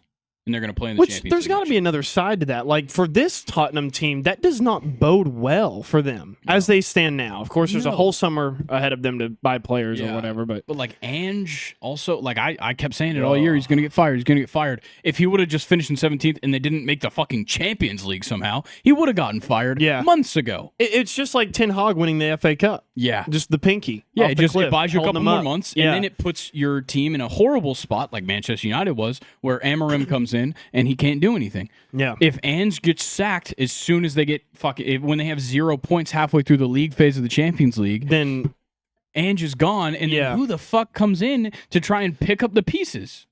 That's the problem. Who knows? Yeah. So then we move on kind of to the next tier of teams after Manchester United. Well, I guess West Ham kind of falls in that tier as well. They were pretty awful too. Yeah. But then you get to Everton. They kind of sit alone in 13th. Everton was fun. Yeah, 5 points behind Crystal Palace, 5 points ahead of West Ham, but just not. Or sorry, 5 points on both sides. Sorry, but yeah, like they could win a game. They go out and win a game. Definitely. Like that was something cool. I think they beat us. I remember they beat Liverpool in that crazy Merseyside derby. Yeah, I mean there was a plenty of good Everton moments throughout the year. So shout out to Everton. I think I might have had them getting relegated. I think I might have. Which was not a bad take. I mean, they were sitting there pretty close early in the season. Yeah. So, and then Crystal Palace. Oh my God, fun. Jean-Philippe Mateta. How about him? This 12 through 9 was maybe the fun category. Of teams. They were teams that at least for a good stretch were really good. And like Crystal Palace fired their manager during the season, and we're still solid. Oh, I totally forgot about that. Right? Yeah. I think it was early in the season they fired their manager, and like it still just kind of worked. But I mean, you had players like Daniel Munoz, Maxence Lacroix, Ebrechi Eze, and Jean-Philippe Mateta. They were all great. Yeah, I mean it was pretty awesome. Crystal Palace was pretty sick this year, and then them and Fulham, 11th and 12th place. Both of them, the only teams in the league with a 0 goal differential. Yeah, which is wild. Fulham just 1 more point than Crystal Palace in the season, but Fulham also just full of guys that were just getting it done. 2 London teams as well. Yeah, 2 London teams. Oh, and I wanted to shout out Dean Henderson. He was like 4th in clean Dean sheets. Henderson was an unbelievably good keeper this year. Yeah. But then Fulham, you've got obviously Anthony Robinson was one of the best in the league. Yep.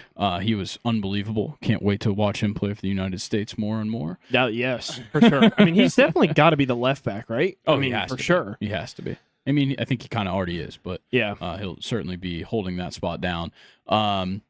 Yeah, Fulham was fun, and then Brentford. I mean, Brentford did their thing. Remember when we got through the first half of the season, and they were like the best team on the road, or what? Yeah, the best team at home and just the worst team on the road. Yeah. and I mean, I think there's got to be a real argument for Brentford having the best offense in the entire league. I don't know if they scored the most goals, but Wissa and Mbemu was just unfair. Yeah, they were all year long, unbelievable. And then Bournemouth. I mean, Bournemouth I think peaked at 4th in the league this year. Which is crazy. I believe Nathan. Can you click the drop down on Bournemouth? 9th. Yeah.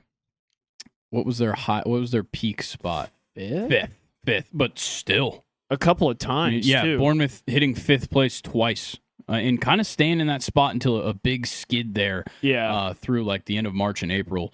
I've never clicked on that drop down on the Premier League website. Oh, dude, that's amazing. I'm gonna be honest. I'm a merchant. I'm drop down menu merchant when it comes to us talking about the Prem. Wow. But yeah, Bournemouth just they were fun. They were really fun. They were fun for a lot of points in the season. Once again, like I said, 12 through 9 was just fun teams. Then you get to the teams where it was either a surprise or maybe an underperformance. And I think for Brighton, maybe an underperformance. But when you kind of keep in mind the fact that manager leaves in the offseason. Yeah. A ton of players left in the offseason as well, as per usual for Brighton. And they didn't really bring in much. No. And they're always dealing with injuries. It's like I think Solly March gets like killed once a year on the pitch. Like it's just like the weirdest occurrences for this Brighton team. But like regardless of that, they find wins against top 4 teams over and over again throughout the season. I mean, they're gonna win probably 2 to 4 matchups with top 4 teams throughout the year. Exactly. And at the beginning of the year, you had a Danny Welbeck in 2025 just destroying, or well, 2024 it would have been, but just destroying people. And then in defense, they had John Paul Van Heck, who was amazing all season long. It's so weird where they found their spot. But then Nottingham Forest was a team that almost felt like a guarantee for the Champions League. Yeah. They were like at a point they were guaranteed third, pushing Arsenal for second. Yeah. I think they took second at one point. Yep. For maybe a couple weeks, but like their cornerstone was defense, and once the defense kind of got wore out as the season went on, the offense couldn't hold up its end of the bargain. No. Chris Wood was outstanding. Yep. But Anthony Alonga was one of the best assisters in the league. Morgan Gibbs-White was maybe the best midfielder in the league. Yeah. And they just didn't they didn't finish it out right. No, I mean, that's not just at how all. it went. But like defensively, outstanding. Yes. Matt Sells was awesome. Yeah. Nikola Milinkovic. Yeah, Nikola Milinkovic was awesome, but it just I don't know if they had the depth. I think that's what it came down to. Yeah. And they ended up plummeting to the point of I think they're heading to the conference league. Yeah, they're heading to the conference league. Which I think they're going to have a good shot. I think league. it's probably a better fit for them going into next year to be in the conference league than anything else. But like with the squad they have right now, it's not like it's a bunch of players they're going to be leaving. No, not at all. They're going to be able to hang on to a lot of those guys. That's the benefit. Is like, sure, you finished 7th this year and things were a little rough, but if you go out and you add a little bit of depth, this is a team that consistently over the next couple of years could be somewhere from 7th to 3rd. Yeah. I don't think they're going to win the league. Yeah. But you never know. Yeah. They were probably the most surprising team of the entire Premier League, for sure. I would say. Yeah. And then you get to 6th place, Aston Villa. What weird up and down season for Aston Villa. Every turn, it looked like they weren't playing well. And then they just bounced back with a couple of wins. It was the same way in the Champions League. I mean, these guys were in the quarterfinal. Yeah. It's crazy. But like Aston Villa just kind of kept getting it done. And it worked in their favor. Yeah. Big move for them was selling Duran in January. Middle of the year. Yeah. You sell Johan Duran, who bailed you out of multiple games. He got them the win over Bayern in the league phase. He was better than Ollie Watkins, I think. Yeah, I would say he was a little like here and there, but like maybe Ollie Watkins from a consistency standpoint, but Johan Duran certainly had the ability to just change the course of a game much better. And then you've got Newcastle in 5th, snagging that last Champions League spot. Even on points, we got it off goal differential with Aston Villa, which was scary. But shout out once again to Manchester United for kicking the shit out of Aston Villa, absolutely robbing them. Well, the refs, VAR kind of robbed them for the most part. I mean, it would have been 2-1 if they scored. We'll just say that. When I watched the highlight of the goalie clearly not having the ball, my mouth hit the ground. So bad. Yeah. But you know what? We love it. We'll take it. Yeah. I don't give a shit. I'll shamelessly root for that. Yeah.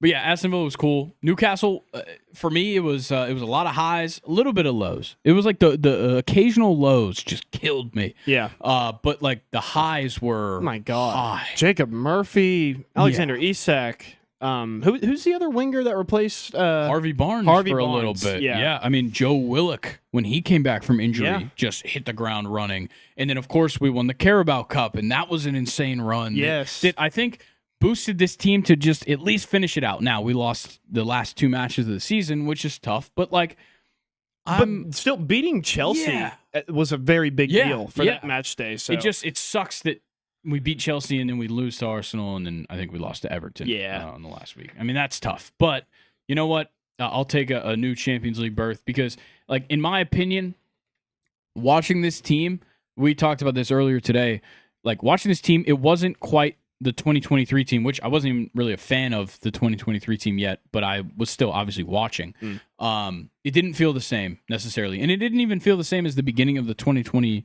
or I guess the 2023-2024 team. Yeah. It didn't even feel the same as like that beginning, like before we lost Tonali. Like that even felt a little bit better than what we're at now. But as we get into the season, Almiron gets benched and goes we back sell to him off. United. Yeah, and then we sell him off. And like that started working out really well. And Anthony Gordon hit a good stretch. And of course, Alexander Isak was unbelievable. Scored the second most goals in the league. Honestly, that's something that just clicked. Selling Almiron was like one of the best, like may have been the best move that Newcastle made. Yeah, it opened the door for Jacob Murphy to regularly be in the lineup, which he deserved to be the whole time. Well, he finished second in assists. We said, I think second. Yeah, because he was only he was ahead of Elanga. Yeah, but behind Salah. Yeah. What a season from him. Yeah, and what a season from Newcastle. Getting Botman back late. Tino Livramento had a breakout year. Lewis Hall what a great little pickup we had. Yeah. He was great for multiple games. And then like Trippier's pretty much lost his spot. It didn't matter what keeper we had. They were getting clean sheets here and there. Nick Pope, Dubravka. I think we had another guy as well that popped in so every now and then. But like a lot of things just worked out our way, but it was a little bit streaky at times. Yeah.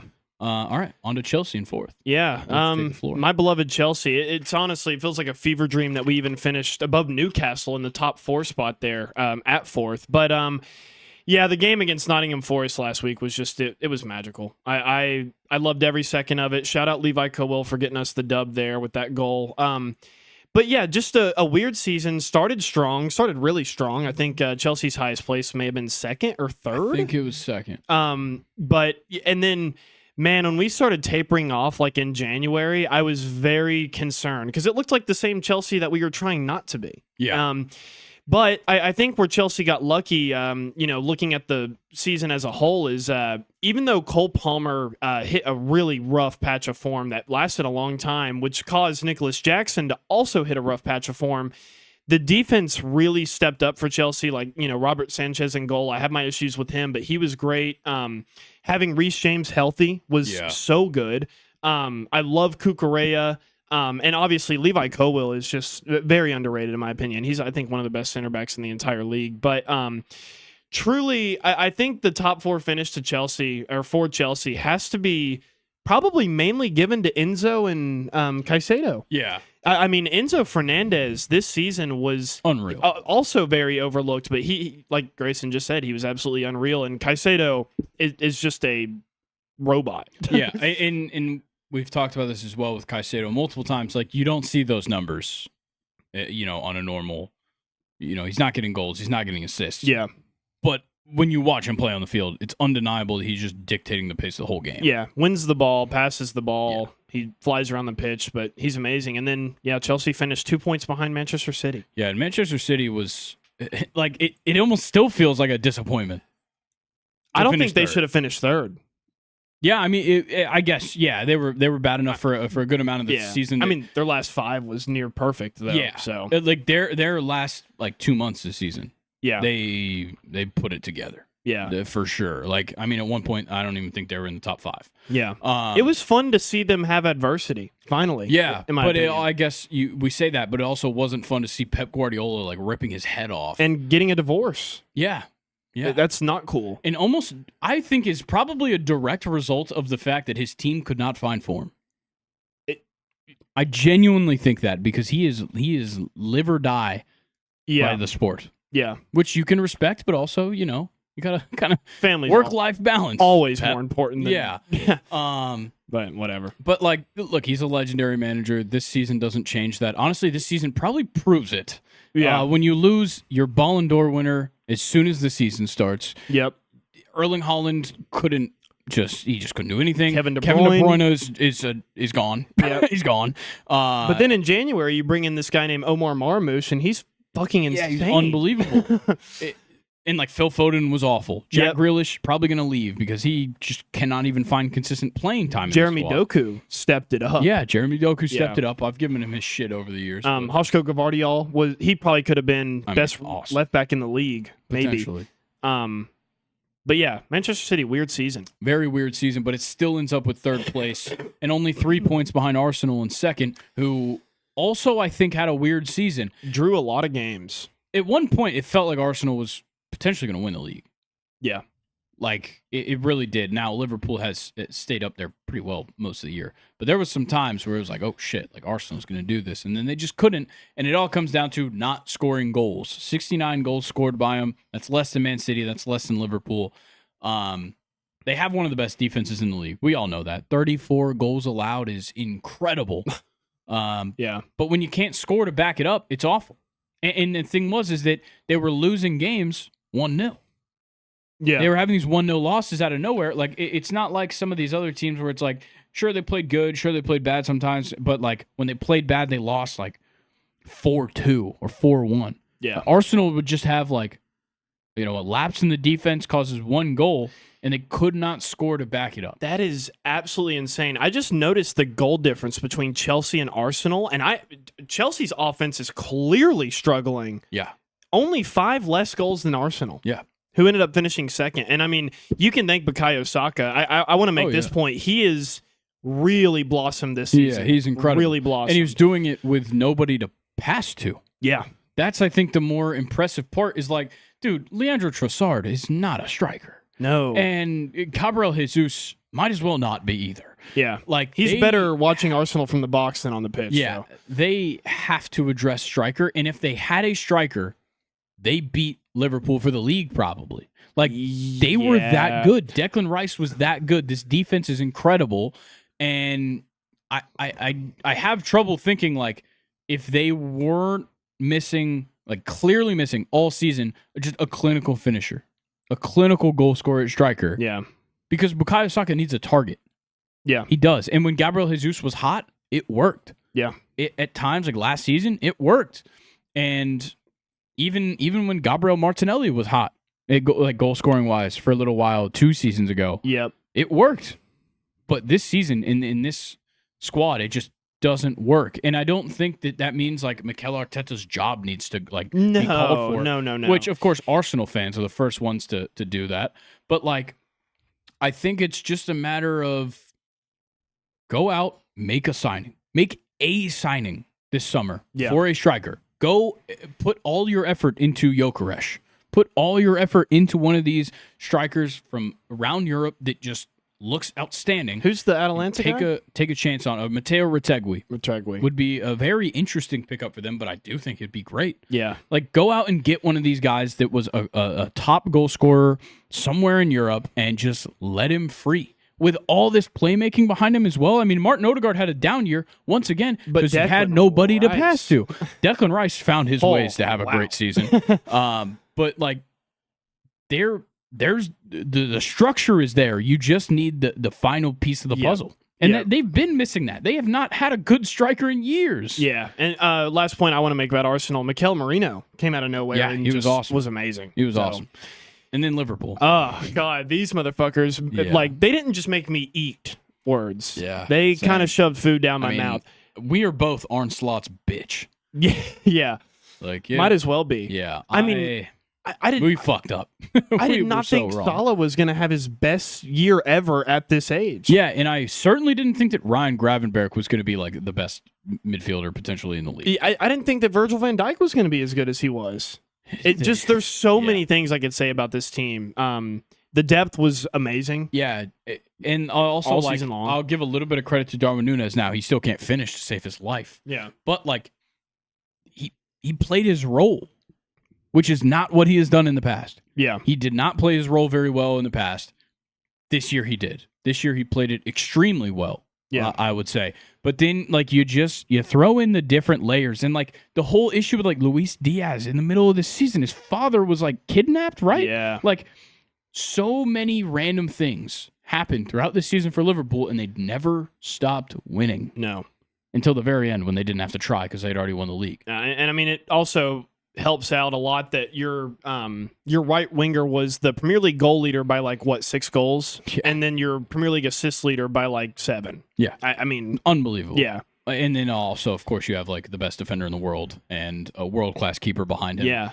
But I do want to give flowers to Newcastle. Absolutely dominated them in the Carabao Cup final. Yeah, I've never seen us play that. Which was probably, I mean, would you say that was the worst you saw Liverpool all season? 100%. Oh, 100% the worst I've seen them play. I think there's a contender with the first leg against Paris Saint-Germain. Even though they ended up robbing that game, they were awful the entire time. But I think they just were like, they didn't even look like they were trying. Yeah. Down like 2-0. Yeah. To Newcastle. It was over. Okay. Just to go over through a couple leaders, and then we'll call it done on the Prem. Leading goal scorers, the top couple, is Mo Salah at 29, Alexander Isak at 23, Erling Haaland with 22, and then you have Mbemu and Chris Wood tied at 20. So we didn't necessarily get, a record-breaking season out of anybody. But, Mo Salah certainly put up the numbers because he also led in assists with 18. Jacob Murphy had 12, and Anthony Elanga with 11, and then it was like a 5-way tie for fourth. Yeah. With 10. And then clean sheets, you got David Raya and Matt Sells, 13. They're co-Golden Gloves.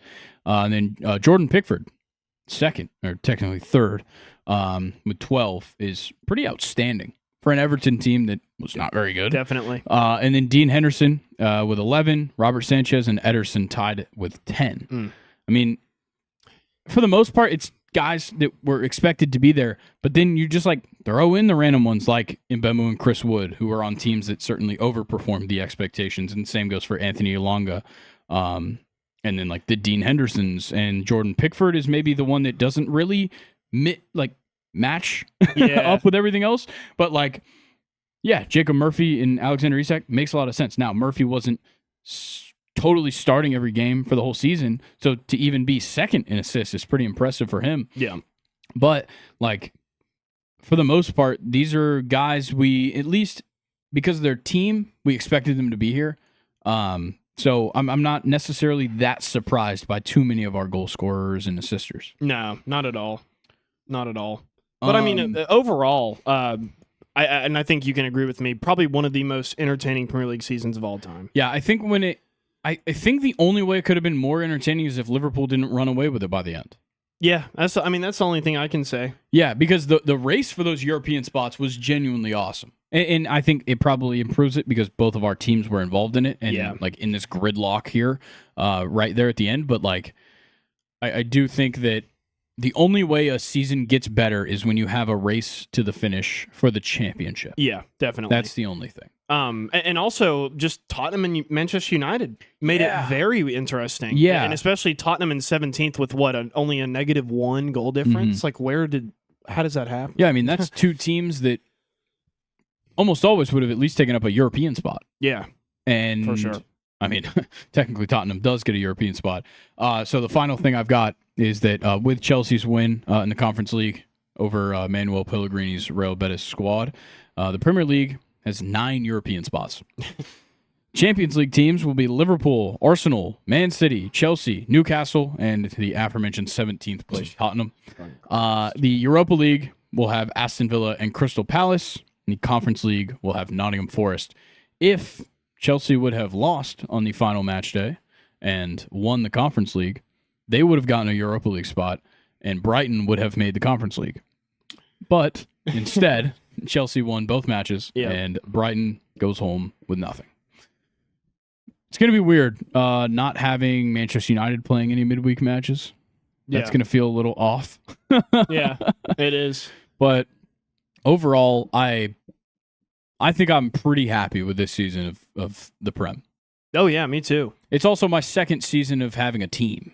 Yeah. And it's my first season of having my team where I'm not pissed off because one of our best players got suspended the whole year. For gambling. Yeah. Yeah, it's a new era for Newcastle. I mean, they're so much fun. It's that oil money, baby. Yeah. Love it. Okay, I think it's about time we move on and quickly talk about the Champions League final. It's been a while. Yeah, it does feel like it's been a while since we talked Champions League. We got PSG taking on Inter at the Allianz Arena in Berlin. What do we think happens? Sorry, Munich? Yeah, Munich. Munich, my bad. Man, this is such a weird game, and it's so hard to predict too. I mean, you have It is. Inter, obviously in the I guess not the group stage. What do they call it now? The league stage. The league stage. Wasn't really showing a lot of their offense off. No, but they only allowed one goal, I think. Yeah, but when it came to the knockout games, I mean, they were right there with Barcelona. Yeah. They were better than Barcelona at scoring goals. Yeah. And I don't know. I kind of thought that PSG would have had that advantage over Inter, but now I can't really say. I have no idea what's going to happen in this game. Yeah, and I think the tough part, and I kind of mentioned this when we briefly previewed this matchup after the semifinals were wrapped up, is that the Inter squad and the tactics that you saw them play with against Barcelona is a polar opposite of what they will do against PSG. Yeah. PSG is not nearly as potent of an offense as Barcelona was. So it's going to force Inter to play their at least classic style that we've gotten used to. Yeah. Of parking the bus a little bit and playing the possession game and doing that. But at the same time, PSG can approach this game almost exactly how they have approached every other game throughout this run, because I know that Arsenal and Inter are very different levels of a defensive first team, but the way that PSG attacked Arsenal and immediately went look, we have to dominate this team offensively. Get around their defense. You're not going to go up 1v1 with these defenders. Get around them. It's not how it works with Inter. You have to go through them. Yeah. And you have to use finesse. And luckily, they have ball handlers like Kvaratskhelia, and you have Ousmane Dembele, who's extremely talented with the ball at his feet, and he's become an elite finisher this season. Yeah. That bodes well for PSG, but on Inter's side, the counterattack is unbelievable. And Lautaro Martinez has been one of the best strikers in the world for some years now. Yeah. And you also have a squad that is so used to playing together. That is one thing that for Inter, they are... So from 2023 to now, the Inter squad in the Champions League, I think in the knockout stages of the Champions League, because they made the semifinal 2 years ago. Yeah. That squad has, I believe, 3 changes in the starting lineup. Wow. It's pretty crazy. Yeah. Like, you go back and, like, the only changes is, like, you don't have Dzeko up front. You have Thuram. And who's like, better? Yeah, exactly. Let me see. I'm blanking on a couple of the names. I think it's like one change at center back. The left striker, which was Dzeko. Wouldn't it have been Perisic as well? Was Ivan Perisic on that Inter team? I don't think he was starting, if he was. That might have been when he was at Tottenham. Remember when he ended up at Tottenham? Yeah, I think that might have been that. Strange. So it was one center back. I think it was De Vrij was not there. I think De Vrij might have been at Lazio still. Was he at Lazio prior? Yeah. Mkhitaryan wasn't in the lineup, and then Thuram wasn't in the lineup. Everybody else is the same. That's insane. Yeah. You got a good goalie matchup for this final, too. Yeah. Donnarumma and Sommer. Yeah. Oh, my God. Yeah, Jan Sommer. How about him? He made like a $7 million move or something to enter in the offseason, and I was just like, oh, that means like his career's probably over. No, nope, not at all. Oh, Onana was the other change. Sorry, Onana was the keeper for Inter that year.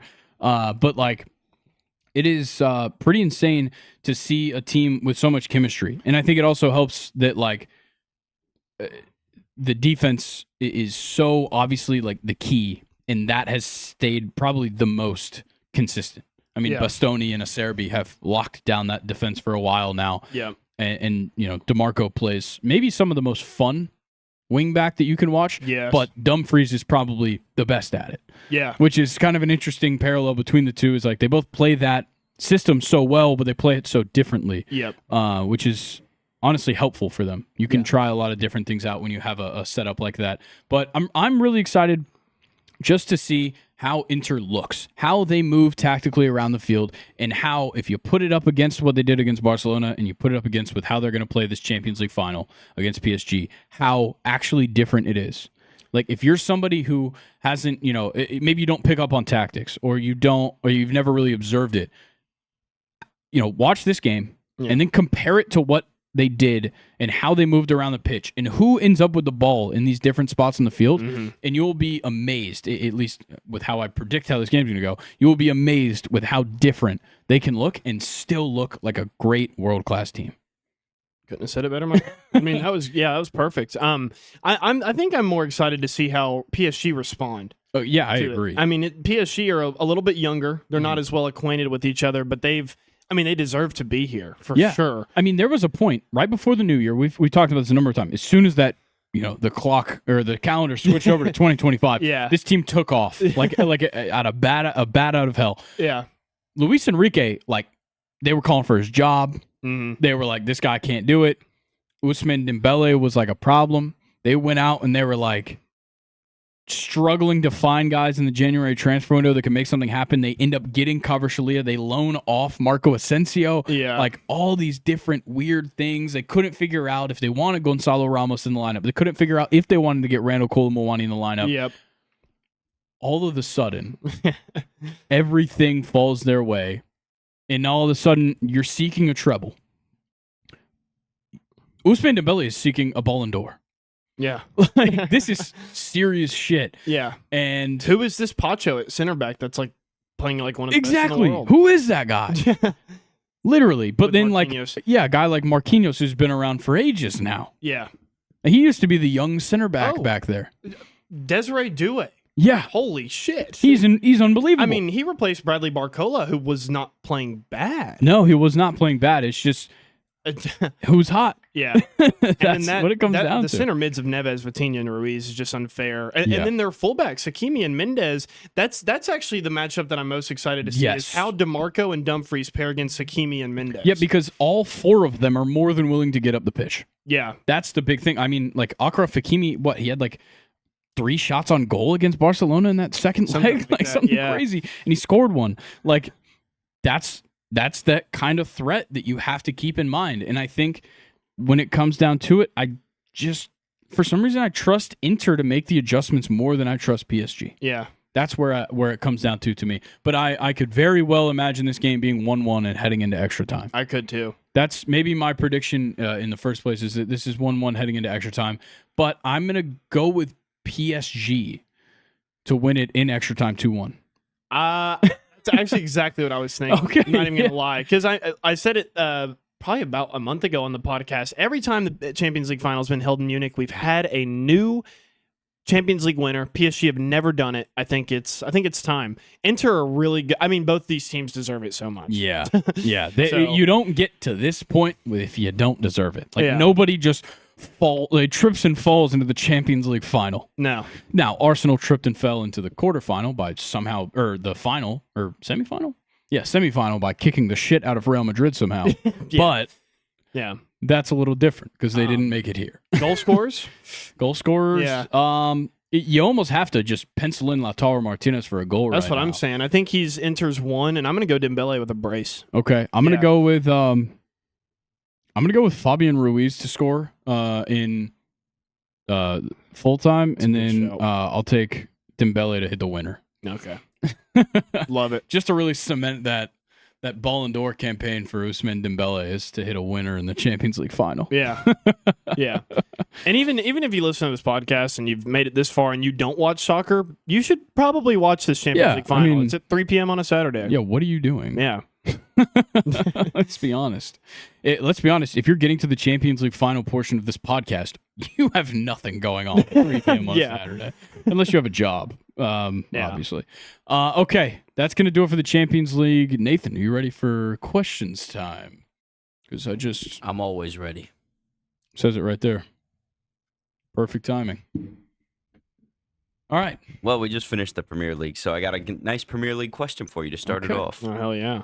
Top 3 favorite players to watch in the Premier League This season. this season. Okay. Wow. You want to go like Yeah, we can go. We can alternate. I have to take Alexander Isak just because I watched him the most of anybody, and he certainly put on a Yeah. show. But I'll try to refrain from Newcastle players after him. yeah. I'll go Trent Alexander-Arnold. Love that. Just He was awesome.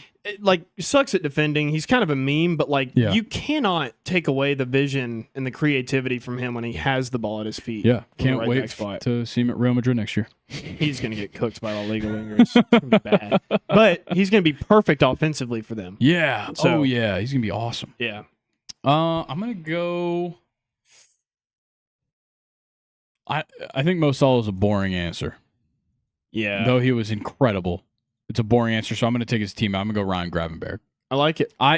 We all know I can appreciate somebody that plays tactically well, and like Arne Slot totally changed my mind on this whole team Yeah. so quickly, and like on my opinion on him and how he could immediately replace Jurgen Klopp. Yeah. And Gravenberg, I think, was the centerpiece of that. Obviously, Van Dijk and Salah did their things, but like Gravenberg pulled that whole squad together because at times McAllister's not great, or Yep. Szoboszlai is not great, or whoever else is in the mix isn't getting it done. He got it done defensively. He could get the ball up the field. I mean, Yeah. he had no problems doing it. Yeah. So he was probably the most fun to watch just because he did everything and he did it so well. Okay. I'm going to go also with another center defensive mid. I'm going to take Romeo Lavia from Chelsea, one of our own. When he was healthy, it just played with way too much maturity for how old he actually is. Yeah. He can keep possession. He can win the ball back. He can make good passes. Romeo Lavia. Okay. Yeah. I'm struggling for a third. I want to go with something fun. Maybe some guy that like people aren't thinking of. I'm this is maybe a weird answer, but I'm going to go with Marmoush from Man Okay, City. that's- He was extremely exciting, and like I didn't know how he would translate. I didn't know how Yeah. good he would be, but like this guy was leading Bundesliga in goals, and then takes a January transfer to Man City, who are well underperforming, and Almost kind of saves their team. yeah, almost saved them Yeah. from like getting worse, which almost didn't even seem like it was possible. Yeah. But he came in and was awesome. So I think he'll be my third. Okay, that's a good one. God, my last one. Trying to think of who I actually watched and got to play or got to see play.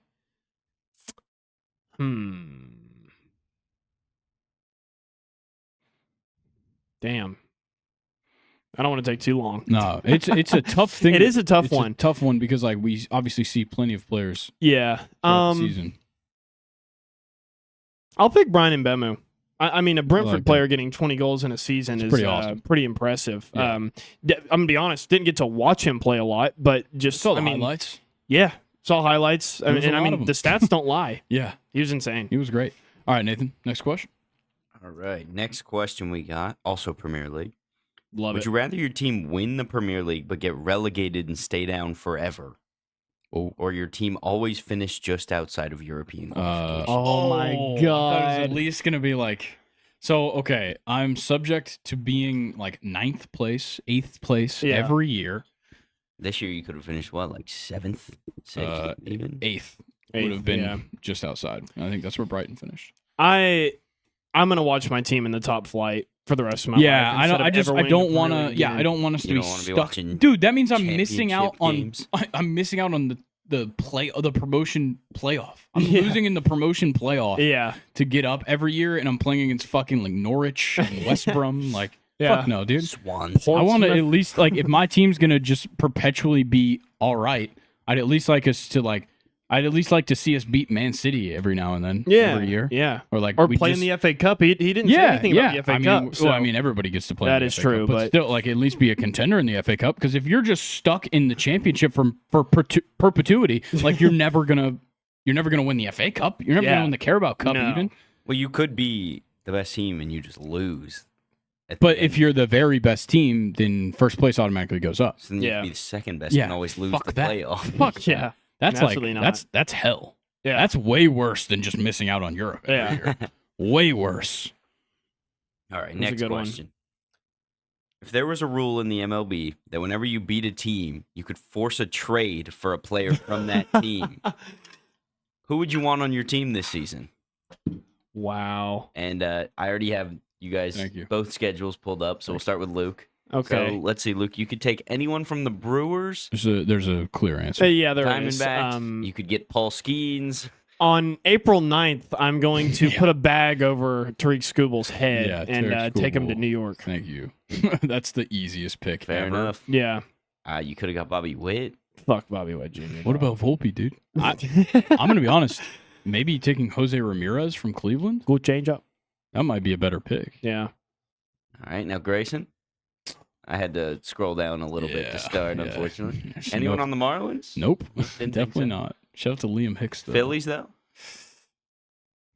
I mean, look, I need a closer. I was gonna say, we Jose need a Alvarado's pitcher. already suspended for the rest of the season for the most Tampa part. Bay. See, what's funny is I could just take Jeff Hoffman from Toronto, but we could have just done that ourselves in free agency. Let's keep going. There's not a lot jumping off Minnesota, the St. page Louis. here. You don't want Shohei? Keep it rolling. Nope, we haven't beat Los Angeles yet. Hold on. There Oh, it is. Now, there. yeah, give me Shohei Ohtani, and we're putting him in the bullpen too. Fair enough. Yep. I like that. Yeah. That was a fun question. Could also get Paul It's Skeens. fine. Yeah, no, I'm good. I just needed a closer, and we're gonna make Shohei the closer. Fair He's also gonna be playing left field, playing left field and closing. Yeah. I'm not putting Marcelo Zuna in left field. Yeah. What wide receiver is going to hit 1,000 yards this season that people aren't expecting? Kind of like a BTJ where he just exploded. Doesn't have to be a rookie, though. Okay. Wow. That's another. Gotta think about. I haven't really thought about underrated players yet. They don't have to for be next underrated. season. They're just, Yeah. people aren't expecting them. Could I say George So- Pickens? I think. Honestly, yeah. I would. It's It's 1,000, so. expected. I think so. You think it's expected? I think so. I think it like T. Higgins has hit 1,000 a couple times with Jamar. I'm not saying Not that. with Dak Prescott as his Yeah, quarterback. no, I understand that part. But Has like, Dak ever had 2 wide receivers that have hit 1,000 before? I highly doubt doubt it because he hasn't really had a lot of opportunities. I mean, He's he's barely had CeeDee Lamb hit 1,000. well, I mean, the last 2 years, CeeDee Lamb has easily hit 1,000. Hmm. But you know what would be a crazier take is to say Jalen Tolbert. Yeah. Which I'm not saying, by Yeah. the way. Just would be funny if he got more yards than Pickens in the first place, let alone 1,000 yards. I'm gonna go.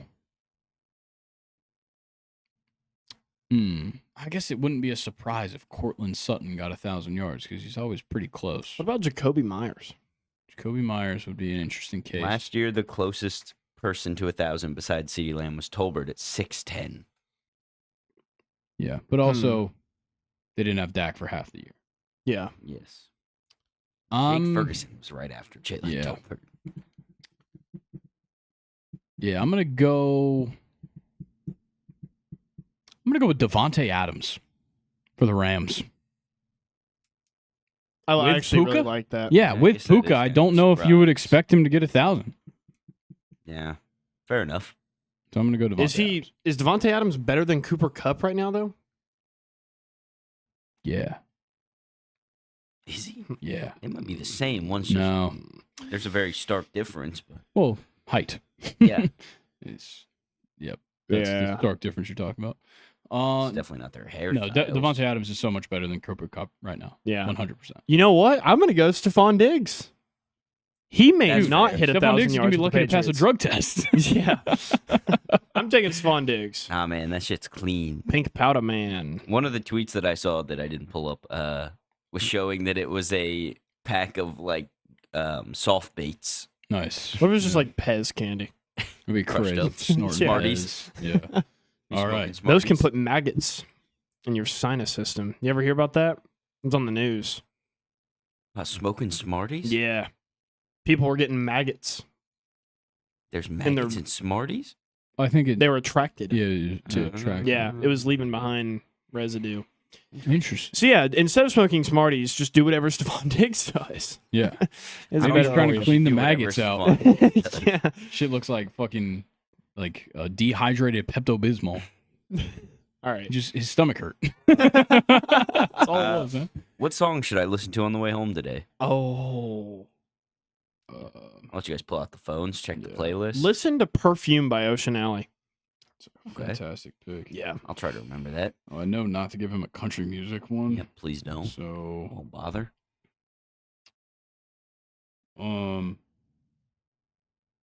oof. You got this. I don't have a lot of non-country music that I've been listening I to. know. I went on a road trip with you Yeah. and was Well, that's subjected just to The playlist. cruel and unusual punishment of That's- country music for the whole Not trip. cruel. You want to listen to some Johnny Cash?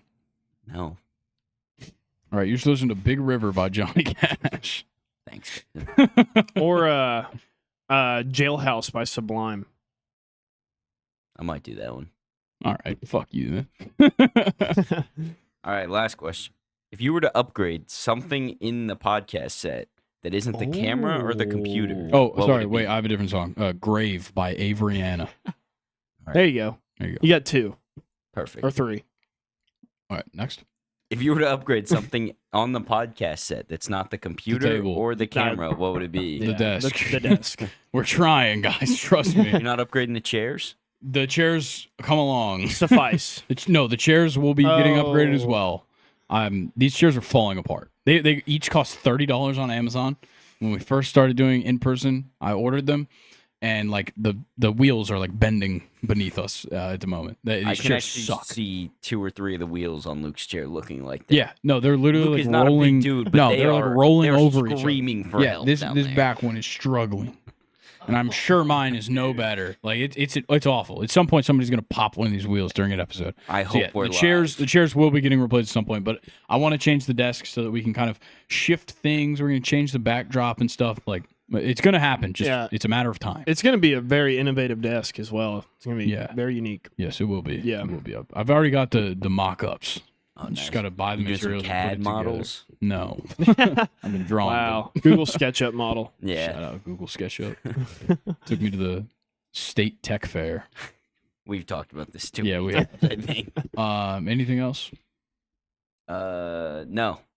Okay. That's it. Wow. Well, that was questions All time. right. And okay, I have a question. Since when did we start caring about the Club World Cup? Why I does that have matter? no idea. I've actually seen stuff about that. Yeah, Like, well, I don't follow soccer that Who much, but I started do giving a follow fuck about the Club World Cup? That's such a good point. I think it's honestly the media is hyping it up so they'll sell more tickets or some bullshit like that because I don't give a shit. But Yeah. for some reason, a lot of people are. A lot of players are like, I'm going to move here to play I in the heard Club that World Cup. Cristiano Ronaldo might move to Europe to play in the Club World Cup. What are we talking? Remember what I told you last week? I was like, it could be Chelsea. Yeah, he says Ronaldo's going What to are we Chelsea. talking That's a about link, yeah. Crazy. I refuse to believe that. Yeah. Who gives a fuck about the Club World Cup? I was seeing like everybody, like when Dean Housen was signing for Real Madrid, they're like, and he'll be registered for the Club World Cup. I'm like, what the? Who fucking cares? What are we talking I don't about? think I had ever heard of the Club World Cup until like I only knew about it because it ends up year or like two I ago. only hear about it when like the semifinals come up, and it's like butt fuck like team from Kazakhstan versus Manchester City. It's like I wonder who's gonna fucking win. Yeah. Like that's all it is. Manchester City's 14-year-olds are going to win that Yeah, game. exactly. No. It's so weird because like I don't even know how it works because it's always shit teams versus good teams all the way to the end, Yeah. and then like the championship is typically like a decent team versus a great team, and Yeah. then they win. Like the great team wins. Wasn't there one year, like maybe 4 years ago, when like Real Madrid played some team from Brazil in the final or something Probably. like that? I don't. I have no idea. I'm pretty sure Man City played a team from like Qatar to win the last. I mean, I guess it's like I'll admit it's a cool idea, but you're not going to get the starting 11 from every team because No. it's during their off season. Yeah, it's supposed to be. And I don't know. I mean, I'm we're coming off of a year where you're in between the Euros and the World Cup, or the Euros and Copa America and whatnot, and the World Cup. Why are you not letting them just have a summer? Yeah. Do we not talk about schedule crowding enough in this sport already? Like, Yeah. it doesn't make sense to me. Nathan, do we have any history on the Club World Cup? Who's won it? we don't have a lot, but Okay. Let's see. I feel like Man City won it the last time. Corinthians won it the first year. God. Shout out. Then we had Sao Paulo win it. Okay. Internacional Nice. beat Barcelona. Wow. Because in Barcelona 06. probably started the U5s. Probably. Child labor. Milan beat Boca Juniors in 2007. I mean, United we are beat not going Quito. year by year, please. I'm just trying to find some that are interesting. Barcelona beat Estudiantes Nice. from Argentina. Barcelona's been there a couple times. Yeah, I know. So is Madrid. Makes sense considering they're any good like the two upsets? best teams in the world for, I don't know, the last ever. Yeah. And the refs Yeah, make that's true. more than their bench players. Yeah, 2022 Madrid versus Al Hilal.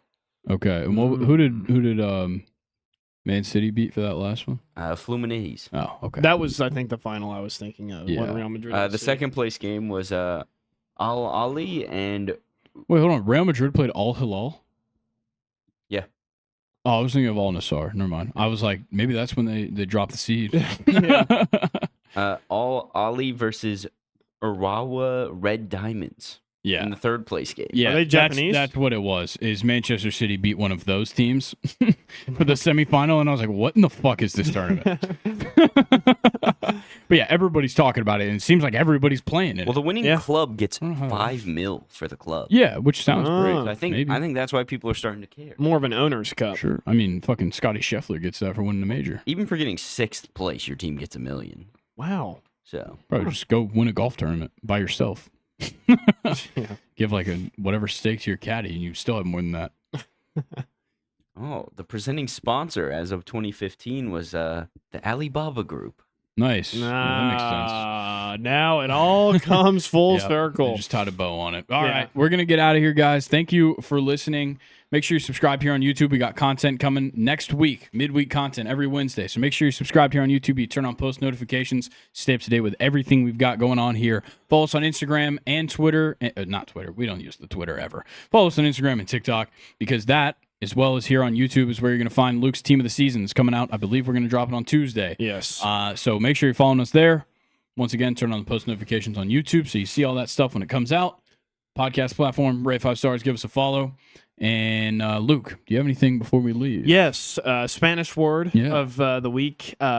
This one I just learned yesterday. Oh, wow. Yeah. Okay, so we're learning together. So at my job, I've always had a language barrier when it comes to saying waterproof.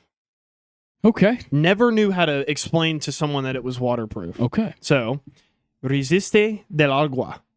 I mean, that seems like it Yeah. makes perfect sense. Sounds about right. They don't actually have a word. It's water resistant, which is kind of confusing because waterproof and water resistant are different. Yeah. At least in English. In Spanish, you don't have a different word for lemon or lime. So I think it kind of follows that suit. Okay. It's all in context.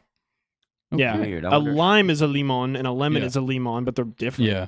I wonder how Apple, with them being water-resistant phones, how do they see tell the you if it's lemon water-resistant? the lemon lime thing always fucked with me as a colorblind man because like the Lay's like has like the limon flavor. Yeah. I don't know what color that bag is, Is it green? I think it's green. Yeah. so I guess it's lime. Yeah. I was none the wiser. Grayson just learned that it's lime-flavored chips. I was just like, these are citrus flavor, one of the two. Wow. And it's great. They're half of a Sprite. They're wonderful. Yeah. Okay. Well, that was a fantastic. It was Resiste del Agua. Yep. Thank you. Resiste del agua. All right, guys. Well, we will catch you on Monday. Me and Colin will be back here on Monday. We got some fun stuff coming out Wednesday. Tuesday, you got the Team of the Season. And then me and Luke right back here next Friday. Enjoy the week. Pretty sure there's plenty of baseball to watch this weekend. And watch the Champions League Final. We'll catch you guys later. Peace.